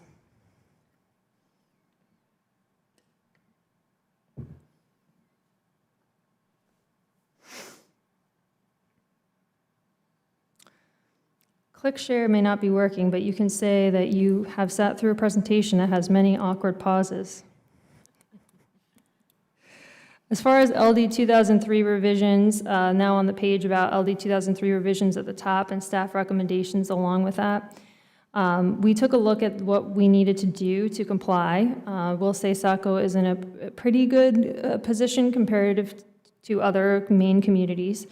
And we need to add to or revise Saco's ordinance definitions. So we've given you this memo, which outlines some of those definitions directly from the state rulemaking in red. We clearly need to document with you the growth areas based on the comp plan and the climate plan. Our comp plan has many areas in the community labeled for growth. So our comp plan actually calls out growth areas and limited growth areas. We're interpreting this LD 2003 to be more applicable to those areas specified as growth areas and that were specified to develop near walkable service centers. We also looked at updating the use table to comply with the final rulemaking, updating the parking standards because the state law requires us to lower parking numbers, required number of parking spaces for ADUs as well as for affordable housing developments. And then we have some slight revisions to ADU standards, which I'll go into more detail in a minute on. We also, as staff, recommended that we should increase buffering for multifamily dwelling projects of 15-plus dwelling units. And when we say increase buffering, we wouldn't talk so much about a dimensional standard, but more about fencing, tree growth, things to help buffer uses from one to the other. We'll continue the Portland Road Sub-Area Plan, which is slated for fiscal year '24. We've started work on that. The housing study, fiscal year '24 as well, and then other ordinance revisions that are currently in the works. If you've come to the Long Range Planning Committee, you've seen that the list is a little bit long, but that's good.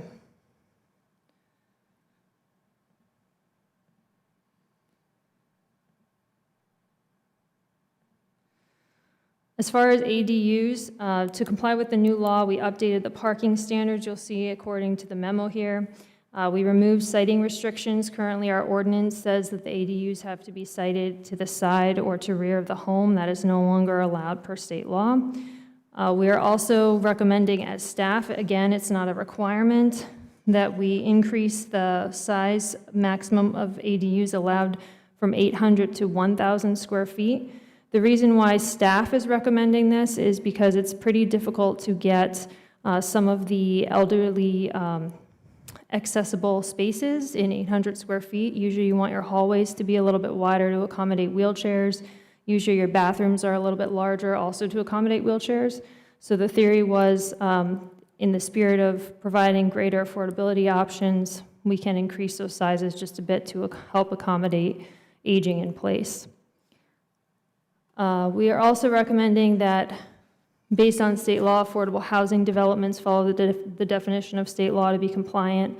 With that, there'll be a 2.5 times base density bonus for those developments that are affordable restricted.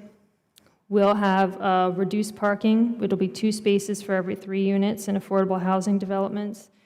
And then we're saying affordable housing developments would happen in the following Saco zones, which would be high density, downtown, medium density, Portland Road, general business, Main and Beach, and highway business. This would be the time that I would switch to the zoning map. So if you happen to have the zoning map open, go ahead and take a look at it. Otherwise, we'll just continue.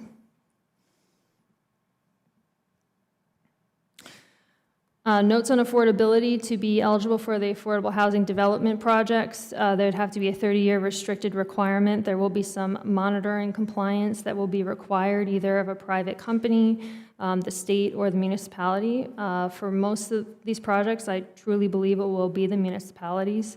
Dave Toomey and I have had some conversations about preparing for that into the future, and additional staff resources may be needed to make sure that we're monitoring compliance into the future. We've also provided here Maine Housing's website and the HUD website, and from there, that's where Councilor Berman found the median household income for a family of 4. It's quite high, around $96,000. Just on the overview continued slide, the rule of thumb, basically, which I never thought I'd say in Maine, is that there's no more single-family zoning. The new use, we will still have single-family on the table, but the law is really no more single-family zoning. The new use that we'll have is dwelling units permitted by right per state statute, so we'll be incorporating the state statute directly into the ordinance to make sure that we are following compliance. In the dwelling units, in some areas, up to 4 units on vacant lots in growth areas will be allowed. Those growth areas will be the zones that we talked about earlier. This will still be dependent on several factors. It's not every lot will be eligible for additional units automatically. You'll still need to meet the lot area per dwelling unit. In areas where there's already a house on it, you'd have up to 2 more units on lots with a house in rural conservation, west residential, low density, seaside, and Camp Ellis. Again, dependent on several factors.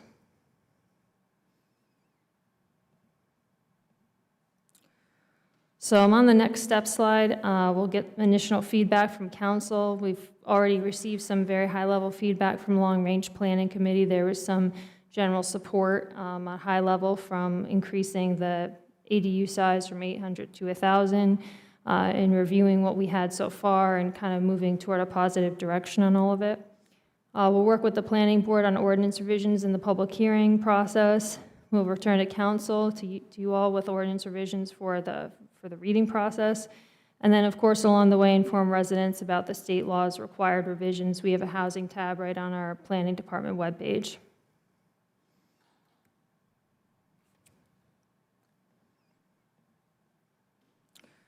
We are also working with Age Friendly on an ADU booklet. We should have that out this month. Obviously here with the Affordable Housing Task Force, collaborating with other departments on ordinance updates, and then monitoring housing information from the region. So with that, I'm sure there's more questions and answers on both your side and mine, so happy to talk with you. And it's up at the end of the presentation. I will show you quickly if this works. It may not work, but our office here, we've been working on info sheets, which is ward-based. I have it up here on the screen. We'll see if it moves back to that.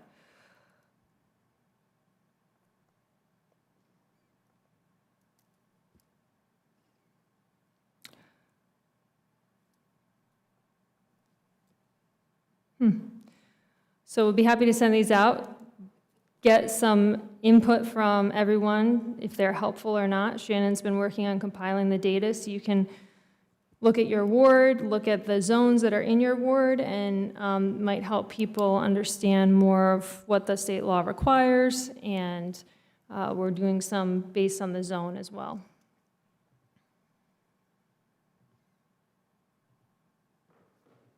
Okay, I guess I'll lead off. So with the listing that you provided with the affordable housing developments, is that classifying under inclusionary zoning that we're going to be calling it, or are these just points that you've pulled out? Or are we hoping to follow some of the rules or guidelines of inclusionary housing?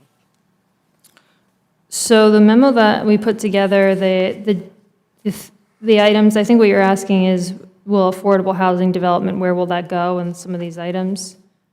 Or following, like with the inclusionary, like the 51% of the project restricted that you've put on there, is that what we're going to say, is that any project needs to be half affordable?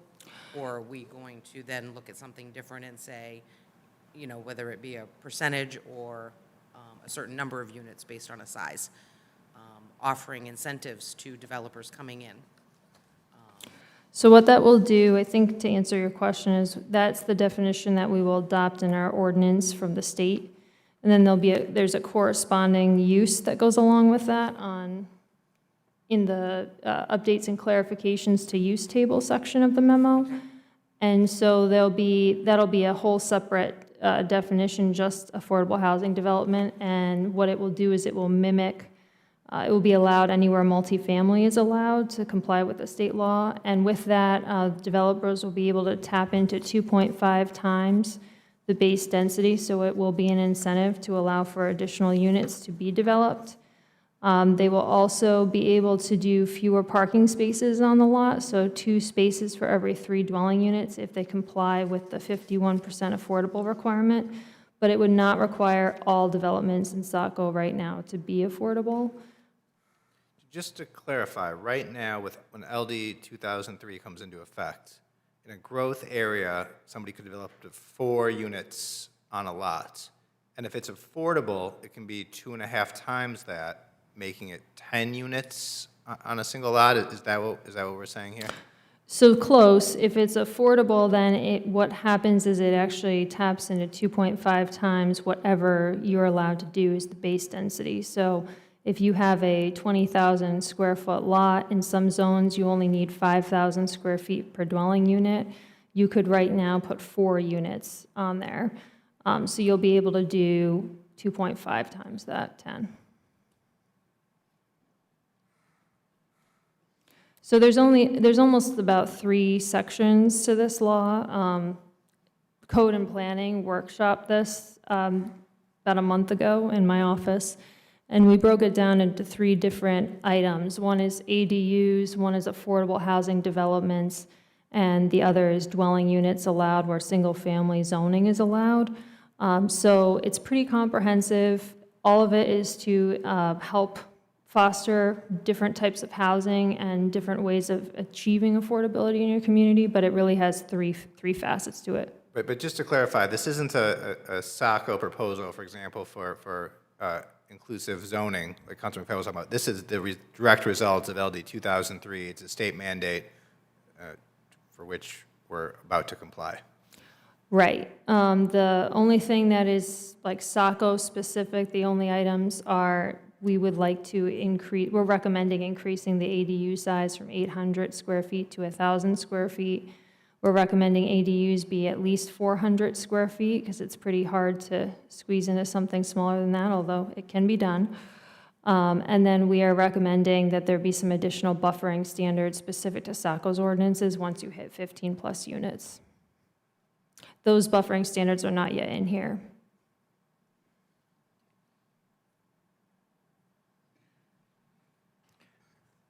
I have some general questions and comments, if I could.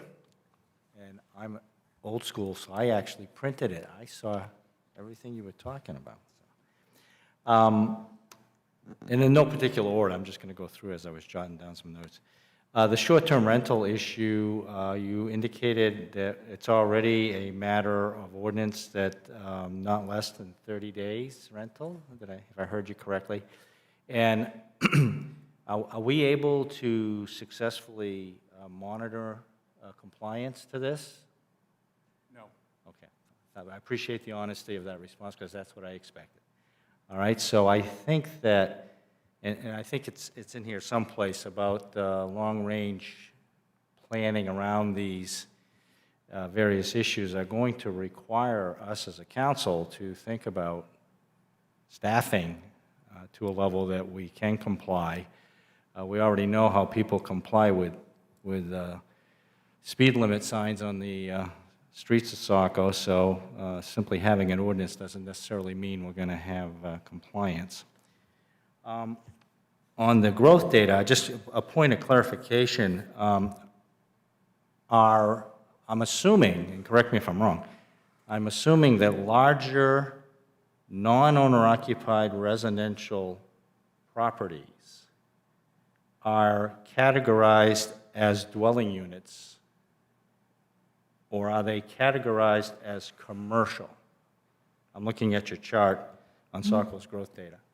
So we categorize everything that was a dwelling unit into dwelling unit. Anything that was commercial square footage, like a facility going online, like 45 Industrial Park, Okay, so 42 Industrial Park. non-residential is all. Non-residential got its Gotcha. own. That's what I thought. I just wanted to be clear. You have a list of growth data which I find very interesting, so thank you for that. You've got 5 municipalities. I'm aware that Scarborough is operating, and they're the ones that are having, looks like the most intense level of growth. They're operating under a growth ordinance. Is that still correct? They are. I know they made revisions to their growth ordinance and believe last year. I'm not sure exactly what changed with that. And I know we don't have a growth ordinance, but do Sanford, Westbrook, or Biddeford operate under a growth ordinance? I don't believe Biddeford has one. I would have to check with Sanford and That's okay. Westbrook. Just a thought. We had 237 dwelling units approved, and if I'm reading the stats correctly, 124 came online someplace in this array of information. Is there any way to correlate new units approved to the number of dwelling units that actually are added in time? I'm just looking for a metric that you probably don't have now. but- No, we're working on that. Yeah. We have the ability to provide that metric. What we're showing you here is snapshots in time, and Okay. it's assessing data, and that goes from an April to an April range. But we do have the ability to provide such data, and Good. we're I working think- on it. I think that would be an excellent goal for us to try to achieve as we try to plan moving forward here. Let's see. I like your increased buffering concept. I kind of wish it involved a little bit more setback, but I'll go with the fencing and the tree growth for the time being. Well, as far as I know, we cannot require more setback. I'll look into it, but I know for Under the- LD 2000. Under LD 2003, limits the for setback. dwelling units, we cannot require more, but I'll look into it just to ensure that that covers affordable housing developments as would, well. That would be interesting. A little concerned about and I get it, the parking standards being limited, but that's, I think going to potentially create some problems parking, because as much as we like people to give up their cars, I'm not sure that's going to happen in the not too distant future. So that's, but we have no control over that. So That is a state yeah. rule-making item, and as we know, things are changing in the state, so it's possible it could change. It could. So I just bring that up as a planning tool for us. We've got congested streets, and they might end up being a little bit more congested, so we'll have to figure out how we're going to deal with that.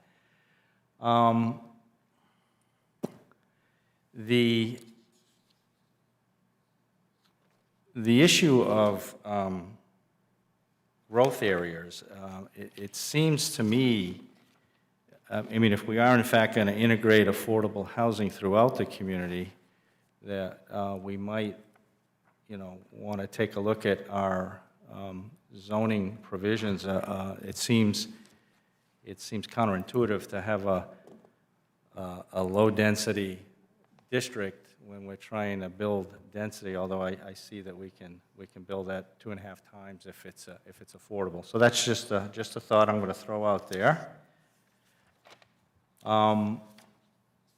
So can I just follow up on that Sure. one, though? The growth areas that you see are actually from page 70 to 73 of the comp plan, and 69 for the map. Again, I would show it on the screen, but That's okay. so we took those. There are a couple of areas there that when we read the descriptions under growth areas, because so much of Saco is in a growth area, that it was growing at a slower pace in its description. So for those, we made them eligible for the up to 4 units, but not the full affordable housing use. So we tried our best to triangulate what made the most sense based on how the community has expressed it wanted to grow. Great. I think that's a great compromise, so I appreciate that. And then moving forward, I think we've alluded to this, density bonuses. We've talked about it in the downtown district. I think density bonuses throughout the city would be a good approach. And whether or not we could consider mandatory affordable housing units for larger scale developments, I think that would be in the best interests of our community. And if for some reason the developer chose to not want to comply with that we offer up a fee in lieu of those units so that we could build an affordable housing fund within the city to use that money to help promote maybe some of the issues that we're talking about with acquisition of land. And then lastly, Emily, you and I have shared, I did a substantial amount of work putting a metric together that connected current housing stock by bedroom to student population. So I understand we've got a lot of work going on in terms of evaluating student impact, school impact. I do think that it would behoove us, in the context of expanding our appetite for affordable housing, that we consider making modifications to our subdivision ordinance comes to mind, but whatever other provisions within the ordinance, to include school impact studies as a condition of approval, and try to figure out some reasonable way in which we can provide metrics for that to happen. I understand that households are shrinking, but the population is going to increase. So all I want is to be sure that we don't hamstring ourselves with stress on our school system because we miscalculated the number of students that are going to matriculate to us. And I know you have a study you shared with me that was done here, looked at history. We looked at a similar study done in Scarborough that looked at growth, and I think it would be helpful to the council for you at some point to maybe share your thoughts, not necessarily tonight, but share your thoughts on that. And I want to be the one that's going to be proven to be wrong, okay? But I don't want to be the one that's proven to be right, so. Yeah, so I appreciated all the work that you did on the data crunching, and Counselor Hatch provided me with the work he did correlating students where they live in Saco to their home and their neighborhood, and coming out with numbers of per unit, how many students were living per unit and per unit type. This work, I think Counselor Hatch and I both agree, this work is probably left to a specialist. And so what I'm doing is hiring the school enrollment specialist who did the Saco school enrollment study. I've already met with her. I've asked her for a quote to provide a study on school development trends relative to impact of development using different potential development scenarios, like what was done for the Scarborough school impact study, if you take a look at that. So we met, I believe it was May 30th. I was supposed to have a quote soon, either early this week or end of last, so I followed up, and we'll be looking to get that done and provide that data to council. Also, I know that my department has been asked more and more to become more of a long-range and sustainable-looking department, and I like that. I think that's great.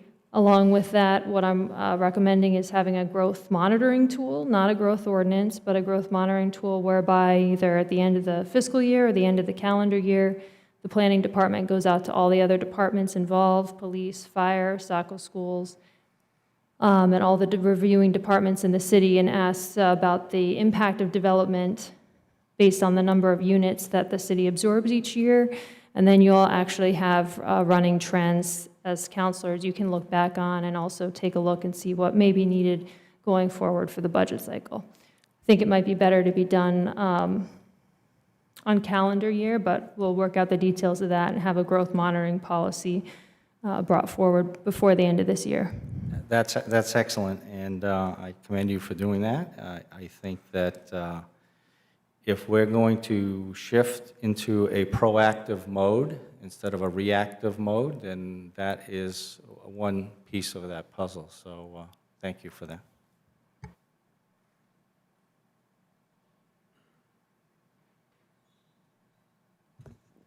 Anybody else?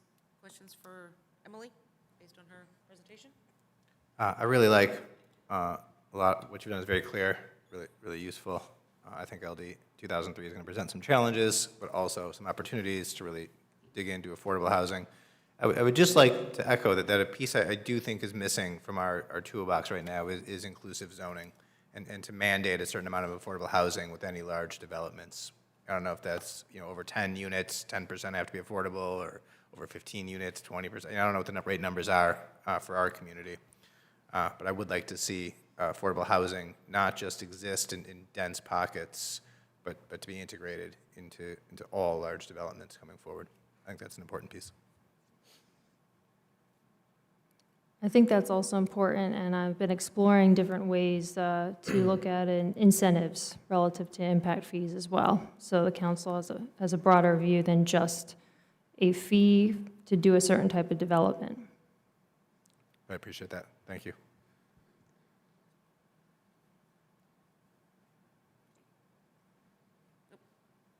Oh, thank you. Well, thank you for the presentation. I'm comfortable, obviously, with what states put forth with the affordable housing component of this. Perhaps I'm wasting my breath on this because clearly the state's already decided this is going to be law. But the ADU component, I have a challenge really stomaching because I understand the intent. The intent is that we're going to create more units and therefore it's going to magically lower housing costs. But Saco has had an ordinance going back to 2011 for this specific use. It was, the intent at the time was for senior housing. It's never been used that way. It has taken single-family homes and created multifamily homes. And while on the surface, I don't necessarily have a problem with that, I do have a concern that we will see further real estate syndication of single-family homes. It's already occurring in Saco because you are now creating a business. I'm gonna buy it and I'll rent out 3 units, one being the main house and 2 additional units or what the ordinance allows. I mean, it's actually incentivizing it. And, you know, I say that as someone that's interested in real estate. So I think that actually, long-term, will do damage for young families looking to get into single-family housing. But clearly, you know, there's not much we can do about that. So, like I said, maybe I just wasted my breath. As far as, you know, other comments people have made, I would, you know, I'm on the record, and I said it a couple of weeks ago, I'm in agreement with Councilor Hatch and Berman that we should have a requirement for all subdivisions, all housing, doesn't have to be necessarily a subdivision, that, you know, an X percentage is required for that development as affordability. I think there's several other ways we can amend our current zoning ordinance. I know that, you know, the efforts by staff has been to focus on, you know, certain zones that are identified as growth areas.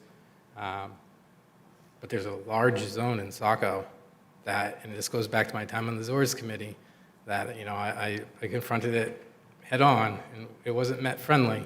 But the LDR zone, for years, has had sewer, has had water, but it remains exclusive to single family and some duplexes. It's always been, by us not as fortunate, viewed as an exclusive part of Saco. And I think long-term, we really should be looking at, again, I'm not looking for full-blown multifamily, you know, something you'd see downtown, but I see no reason we couldn't amend the ordinance to allow for a triplex or a fourplex. I can envision neighborhoods, and again, my grandmother lived down there. I spent a lot of time as a child down there, but there's, you know, neighborhoods I'm very familiar with that I can see built in the 1940s and 50s. They're ripe for redevelopment, and, you know, I can envision townhouses, something along those lines that get, you know, more affordable housing in that area versus, you know, $700,000 homes or $1 million homes. It has sidewalks. We've heard people here before us asking for more sidewalks. I think it's really unfair from a development perspective of the community to take such a large zone and basically say, hey, this is for only wealthy people.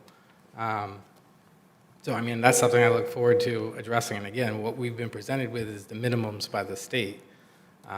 So I think there's definitely more work to be done on this zoning ordinance. You know, there's other areas.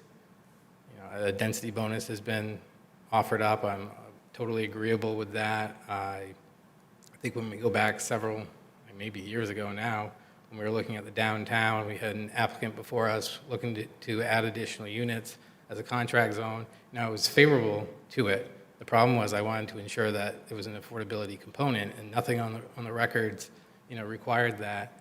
So I think we shouldn't just be giving everything away. We should, if we're serious about affordability, we should actually be forcing the issue. I would say that the west residential zone is another one that is ripe for development over the next 10, 15 years. You know, for the longest time, everything north of I-95 was considered rural area. Clearly, in the last 10 years, that has changed substantially. There is large tracts of land out there that if we don't change the ordinance, we're going to see the same pattern of development that we've seen for the last 15 years, which is single-family homes costing $500,000 plus. So the idea, again, applying that same idea that I was just speaking to on the LDR out that way, again, I think it makes it more affordable for families that, you know, not necessarily want to be in a smaller apartment, but like a townhouse-sized development. I think you could expand the boarding house use into other areas of Saco. We could allow manufactured homes outside of just the mobile park or the rural conservation districts that allow it now. We haven't addressed tiny homes. Workforce housing, as I spoke to earlier, allowing that into whether it's the industrial zone or the BI zone. Currently, no housing is allowed. I can see where, you know, that element makes sense under the right circumstances. And the idea of just minimum density requirements overall, so that land zoned for multifamily housing is utilized for that and not single-family homes. I mean, I could go on, but I think we're kind of off topic from what the actual agenda item is.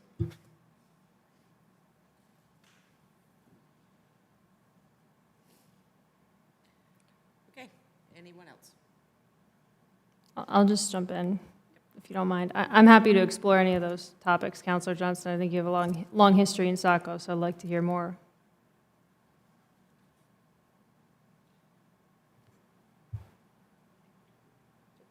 I just say to piggyback on what he said, though, the tiny homes issue, though, because we have these pre-existing homes, single-family homes, with a lot of land predominantly in wards 1 and 2, where that could be a real way to sort of change the game, though, because otherwise we're going to consider those areas pretty much lost to the spirit of LD 2003, though, unless we put in an ordinance where we allow those type of accessory dwellings, though, because, I mean, I know it's all the rage of the future, though, but there's a rage for a reason, though, because, I mean, even just accessory dwelling units, though, when it comes to rentals, though, I mean, you know, your homeowner, you know there's a closed-off market, and you can charge quite high for ADU, though, so to have bring in the tiny home issue, especially when you have people that have 1, 2, 3 acres, I think would be a proactive way to take advantage of those spaces where we have single-family homes. Maybe they don't want to leave, maybe they don't want to downsize because they know how hard it is to move in the housing market, considering how prices are, though, but allows them to have the extra income to stay in their homes, though, and might make the land more marketable in the future. So as a potential ordinance, I'm interested in seeing more of what we could do with that.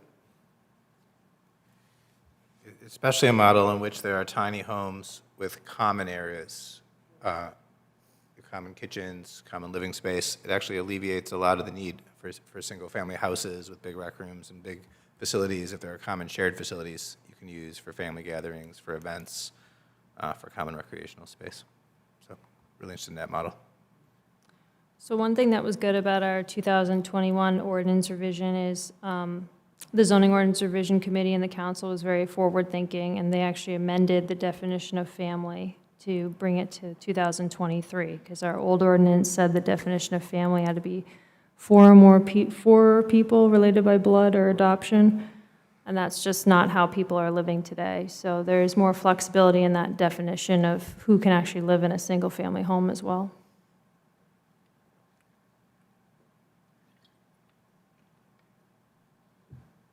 Okay, if there's nothing else, I guess we move on to short-term rentals.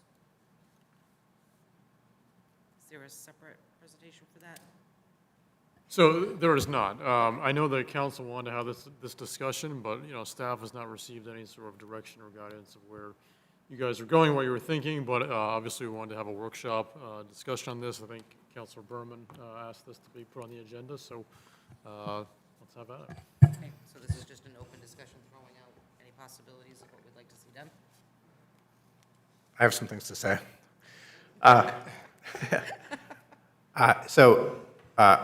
This relates to what we were just talking about too, with the accessible dwelling units, ADUs, and construction. I think three things. One is I think we need to start enforcing our current seasonal rental policy. I've gotten a number of emails leading up to this meeting, some of which are links to Airbnb advertisements and other ways people renting nightly, when that shouldn't be allowed under a seasonal rental policy. That should be a 1 week minimum. So, and currently in our accessory dwelling unit policy, we don't allow short-term rentals either, but I'm not sure that's always being enforced either. And so we have these rules on the ordinances. I know that enforcing them is a significant staffing challenge, but I think we need to start seeing that coming up in budget requests if there's not current staffing to allow that. I think it's becoming a critical issue for at least some neighborhoods, and that will continue to expand.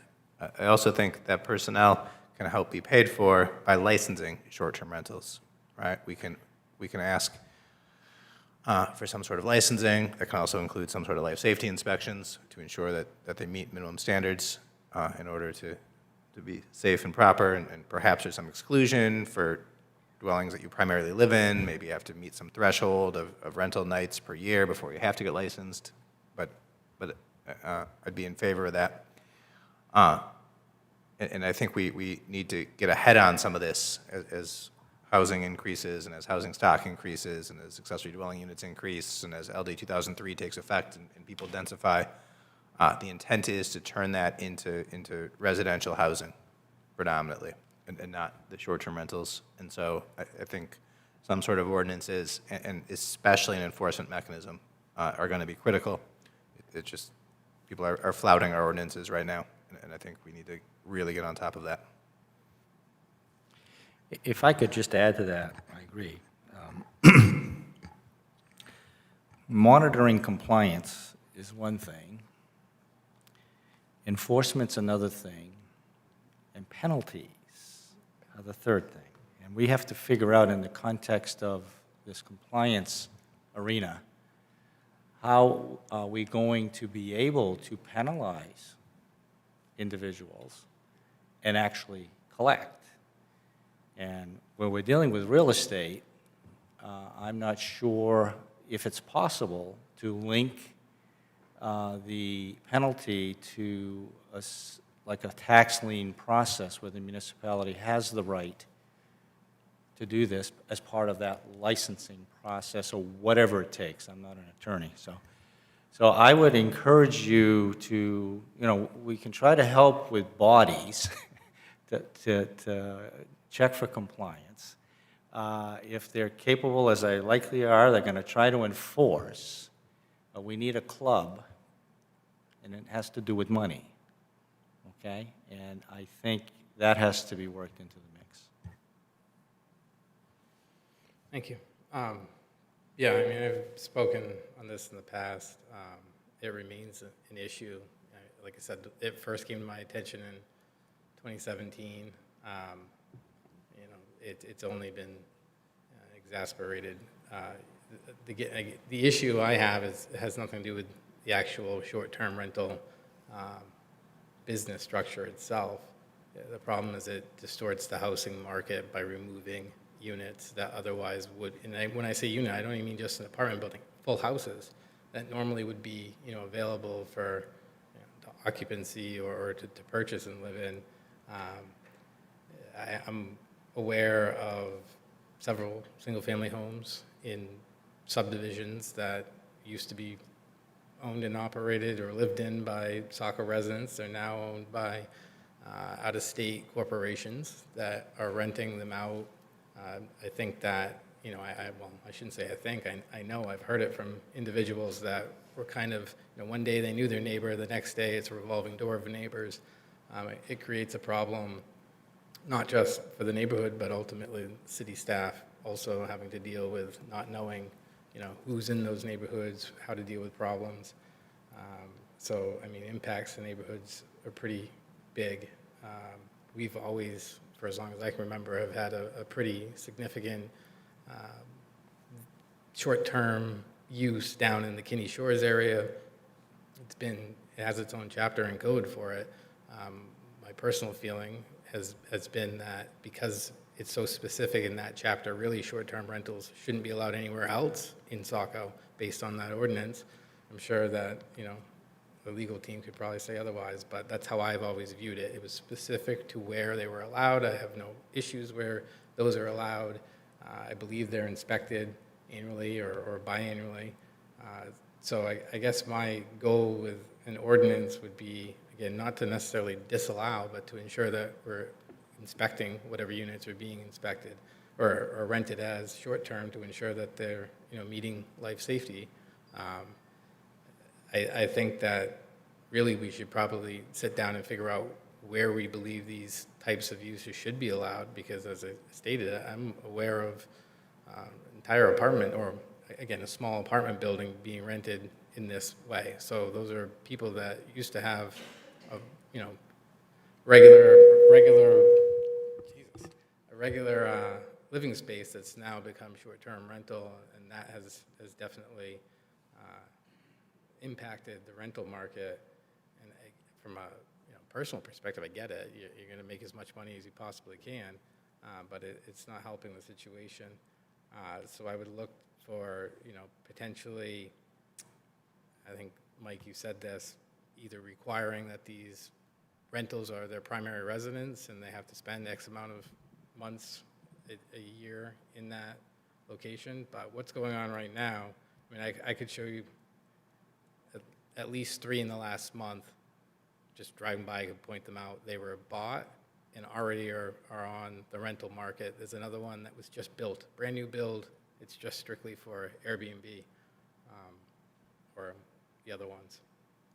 So I think that it's just continuing to grow as an issue. People want to stay here, vacation here, I get that, but we need to ensure that we're not messing up the rest of the rental market in the community or the housing market overall. Well, and importantly, our current seasonal rental policy is just for a couple of shorefront communities, but short-term rentals are a week or longer, they're not shorter. So all nightly rentals right now, I think, are not permitted by our code, and that we need something. People are going to, engage in Airbnb, they're going to engage in these things, but we need to bring it under control, get some inspections, and get some licensing. And I think removal of the license and then enforcement of that is one club that we could have for people that are not compliant. Yeah, as Phil stated, penalties, that's huge. When a penalty is more than $100, I'll give you an example. I know of one that makes over 80 grand renting out a unit. $100 is nothing to them in the grand scheme of things, so they'll do it illegally as long as they want. It has to be significant. So I think that not just increasing staffing to enforce it, but definitely the penalties have to be severe enough to discourage people from abusing the ordinance.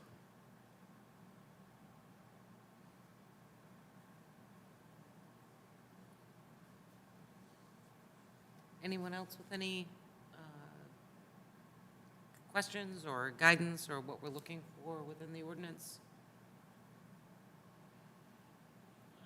We just got to get it onto the agenda, start moving forward. I live in a world of SMART goals, which that's how we work with our participants to get them to their goals. And timely and measured, these are all terms that we need. We need to just not talk about it today. We need to get it on the agenda. We got to schedule it out. It's an ordinance. It's an ordinance change. That's what we're talking about. We're talking about development and other aspects where 10% or some magic number that we decide to choose of all large-scale projects must go to affordable housing and things like that. These are ordinances. They're not, it doesn't require research upon research upon research, study upon study upon study. All it takes is us to get it on the agenda and start talking ordinances and then directing staff on how to create the ordinance, moving forward. That's where we're at. Not just meeting once every 6 months to talk about it. So that's all I want to see is it's getting on the agenda and we start moving it forward. So on that moving forward, would someone like to introduce that ordinance, or would you like staff to develop something based on some comments here tonight? Because I think this is one issue is You guys as councilors will have the opportunity to present and introduce proposed ideas and ordinances, or it can be the other way around where staff sort of formulates something, we bring it forward. So I think there's been some, good discussion here and guidance offered that maybe staff can take a stab at drafting something. But if you have particular ideas or elements you'd like to see in that, please send them to me. Maybe also copy Emily, and we can bring something forward at a future A meeting. person that doesn't, So- we don't really need to recreate the wheel, a little bit of research in other communities, seeing what they're doing, and then we modify it to ourselves. We amend it to best fit us, but we can grab other ordinances. They're not copyrighted. You can see, hey, that looks like it works, but it doesn't work here. We'll tweak it, and we can move forward. We actually have an ordinance. Well, we do, The yes. seasonal rental ordinance. We could actually just expand the scope, because we already do it in a certain area, and, inspect every 5 years, they pay every year, other year after that. Right now, it's just around Seaside Avenue. If we go it citywide, then we can, just expand what we have already. It's not like we have to, like you say, reinvent the wheel, just expand what we have, make some changes and stuff like that. Yeah, I think that's right. I think just a couple of thoughts on that is, I think we need to have a way that people can rent out their house over a short-term basis if it's their primary residence, and have that be separate from people who are renting out as a business and solely rental. And I think we want to consider those two things differently. And then I think we might want some limits or licenses or things like that on it. Yeah, down the beach, most people own it because that's how they pay their taxes, by renting it out, so. And trust me, we'll pay the license. Once you start to get nailed, you'll pay. Because I have a place in Florida that I rent out this way. Yes, I pay a county tax. I pay separate, and it's okay. You just pay it, and it's not a lot. We're not asking for a lot in the fees, the application fees, all that. But one, it allows us to create an inventory of what's going on in our community. It gets rid of the hidden, we drive around, we see houses, we're like, oh, there's a lot of houses, but are they available? You know when you have a database tracking how many licenses are out there. And then you put a penalty for not following. And then that penalty needs to be strict, as Counselor Johnson was stating. Certain properties, $100 a day, would pretty much wipe out some people's. Others, it's only a mere penny in the bucket for them. So you've got to find that amount that, one, I don't know if there's any legal laws on how much we can fine. It might be a limit to what we can fine, but if it is, why aren't we doing the limit? Should always be the limit. That's how I feel. And there are companies out there that do data mining that will tell you who's renting anything in the city for how much and how often. So it doesn't mean we don't have to go out there and check personally. We can do it through a tech company that will give us that information. Yeah, just a quick search on Airbnb, over 1,000 places spread throughout the town. Yep. Just to give a sense of the scope right now. If you rent something in the city of Saco, these people know about it. Just enforcement-wise, given that we were able to get that information, I mean, do you have the authority to basically just knock on a door tomorrow saying, hey, someone found this on the internet, that you're doing this, can I come in and see what's going on? They have to invite us in, and then Well, then we'd have to take it through legal, Yeah. through the courts and everything else, and, yeah, I mean, the fact that we're finding out about it secondhand, though, and not, right. you walking up and saying, like, who's living in there? I mean, I'm just thinking in terms of practical enforcement, because in terms of increasing the penalties, that's easy, though. We can sit here, find out what other communities are doing, put the number down, and say, yeah, we're going to be hard, what's on this, and you're going to pay, though. But in terms, like you said, the enforcement, make sure that we, actually find out about what's going down. If we make them all register, then we'll have a list, and if they're not on the list and the data says they are, then we go after them saying, you're not on, get on the list, get your inspection and pay the fees. Okay. And you give a grace period. When you do something like this, you give a grace period to allow anybody who wants to buy in, no harm, no foul. Come on in, you're welcome, we're not even going to Yep. do anything else. You do it. So it's basically expanding what we already have and tweaking it. I'd like to dovetail into Councilor Archer's comments about moving forward, because I'm with you 1,000%, but I'm going to share with all of you, I've had the pleasure, to be honest with you, of meeting with Brian and several department heads. I've met with Emily regularly. I try to reach out, and I listen to you, Marshall, and I get it. We feel like nothing's happening, but every time I sit down with Emily, she's got 1,000 things to tell me. And it's all like really good stuff.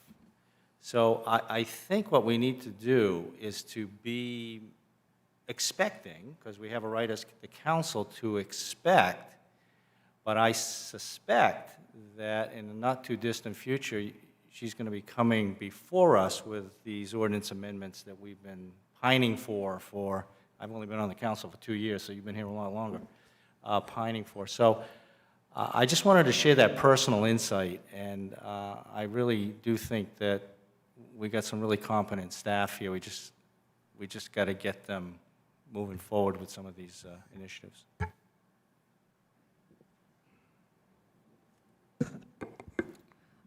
I'd just like to summarize, if that's okay, what we kind of discussed.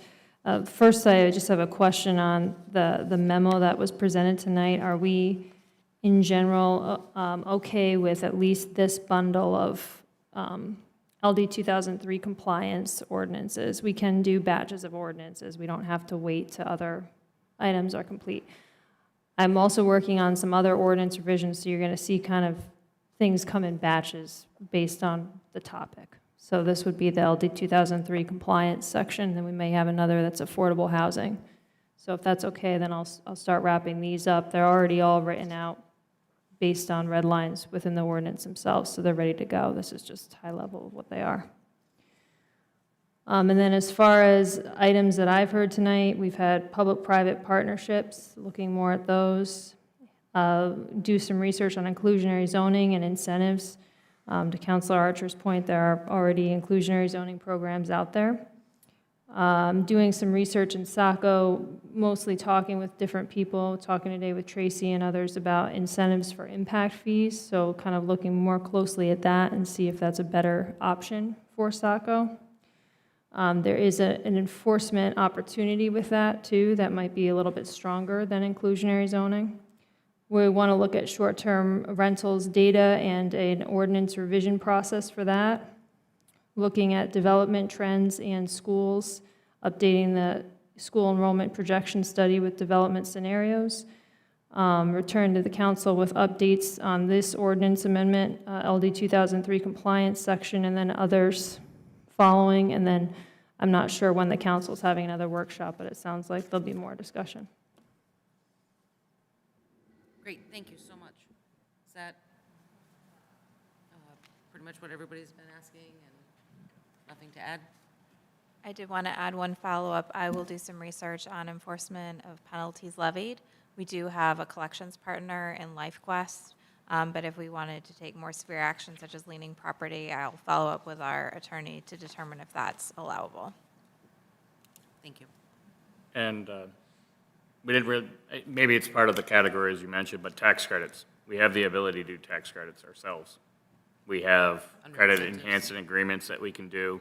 There's ways that we can, outside of main housing, we can come up with, again, probably smaller projects, but there could be ways that we could defer taxes, or we could help offset some of those costs, or even TIFs. I don't know if they're allowed for maybe like the planning and development of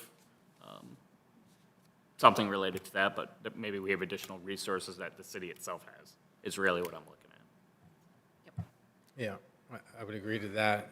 Along those same lines, not sure if this is actually legal in the state of Maine, but if it is, we'd be the only one that I could find a housing trust fund where it would have an annual allotment from city council into a designated fund, towards the efforts of providing affordable housing. So I think that's something that the council should consider. Like I said, if it's legal. I know, obviously, the state itself does it. Massachusetts probably has over 700 communities that have their own similar functioning trust. So I think like I said. I think that's a great idea, and if we ever get to the point of having developers with inclusionary zoning wanting a fee in lieu, that fee could go to that same trust fund, so you begin to perpetuate this pool of money. 100 grand's not enough out of Portland. I know that for a fact. that build it or give us $100,000, they give $100,000. Yeah, So I we suspect- don't want to be in the build housing, we don't want to be developers ourselves, so we should want them to do it, but that number should be as high as Oh, I agree. reasonable and rational, but And we can form partnerships. We can, if we've got property or land and we reach out to, I'm just picking a Vesta and say, we got some land here, you want to do a LIHTC deal, Tracy can work her magic and we can get ourselves a project. So that's what I'm thinking.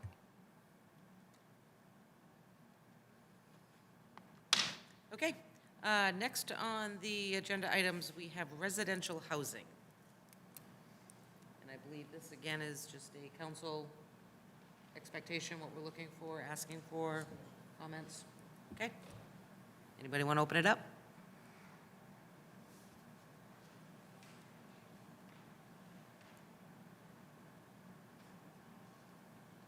I'm not sure if we kind of already covered it. I mean, that's what I was thinking. We kind of rolled them all into one topic. Is there anything from staff that anybody has any requests that they're looking for or need at this time? Ordinance changes, anything? Yep. Basically, for short-term rentals, I don't have the manpower to do it. Just a thought would be to have another division underneath the code office as housing. That way, they wouldn't have to be specialized as a code officer. You could hire just people to do the short-time rental inspections and do the whole program themselves. So kind of have a sub-department under my department, or if you could have a separate department if you like, but that way you don't you're not looking for a code enforcement officer with all the trainings. You could just get someone to be a housing officer. That's a really good idea. Previously, wasn't there discussion about having somebody in the fire department do that role with the multifamily? Yeah, they were life safety for multifamily. We could include that into it also. That's what I was thinking. Yep. Yeah, I mean, my sense on residential housing is we've already talked about it quite a bit, and LD 2003 takes a lot of the issue out of our hands and puts it on the state level. I would just note that I think growth is inevitable, and so I think our attention to managing where and how is exactly the right things to be thinking about. You know, my personal preference is to densify and have infill and try and keep our conservation districts as conservation as possible. I would love to see our Conservation Commission or others come up with an open space policy so we can preserve some of our current forest and open space and really densify areas that already have development. I also think we need to be thinking about mixed-use development and walkable, livable communities so that we're putting people near services. Right now, many of our neighborhoods kind of are housing islands in which it's impossible to get services without getting in your car, driving on the road, taking a parking spot somewhere.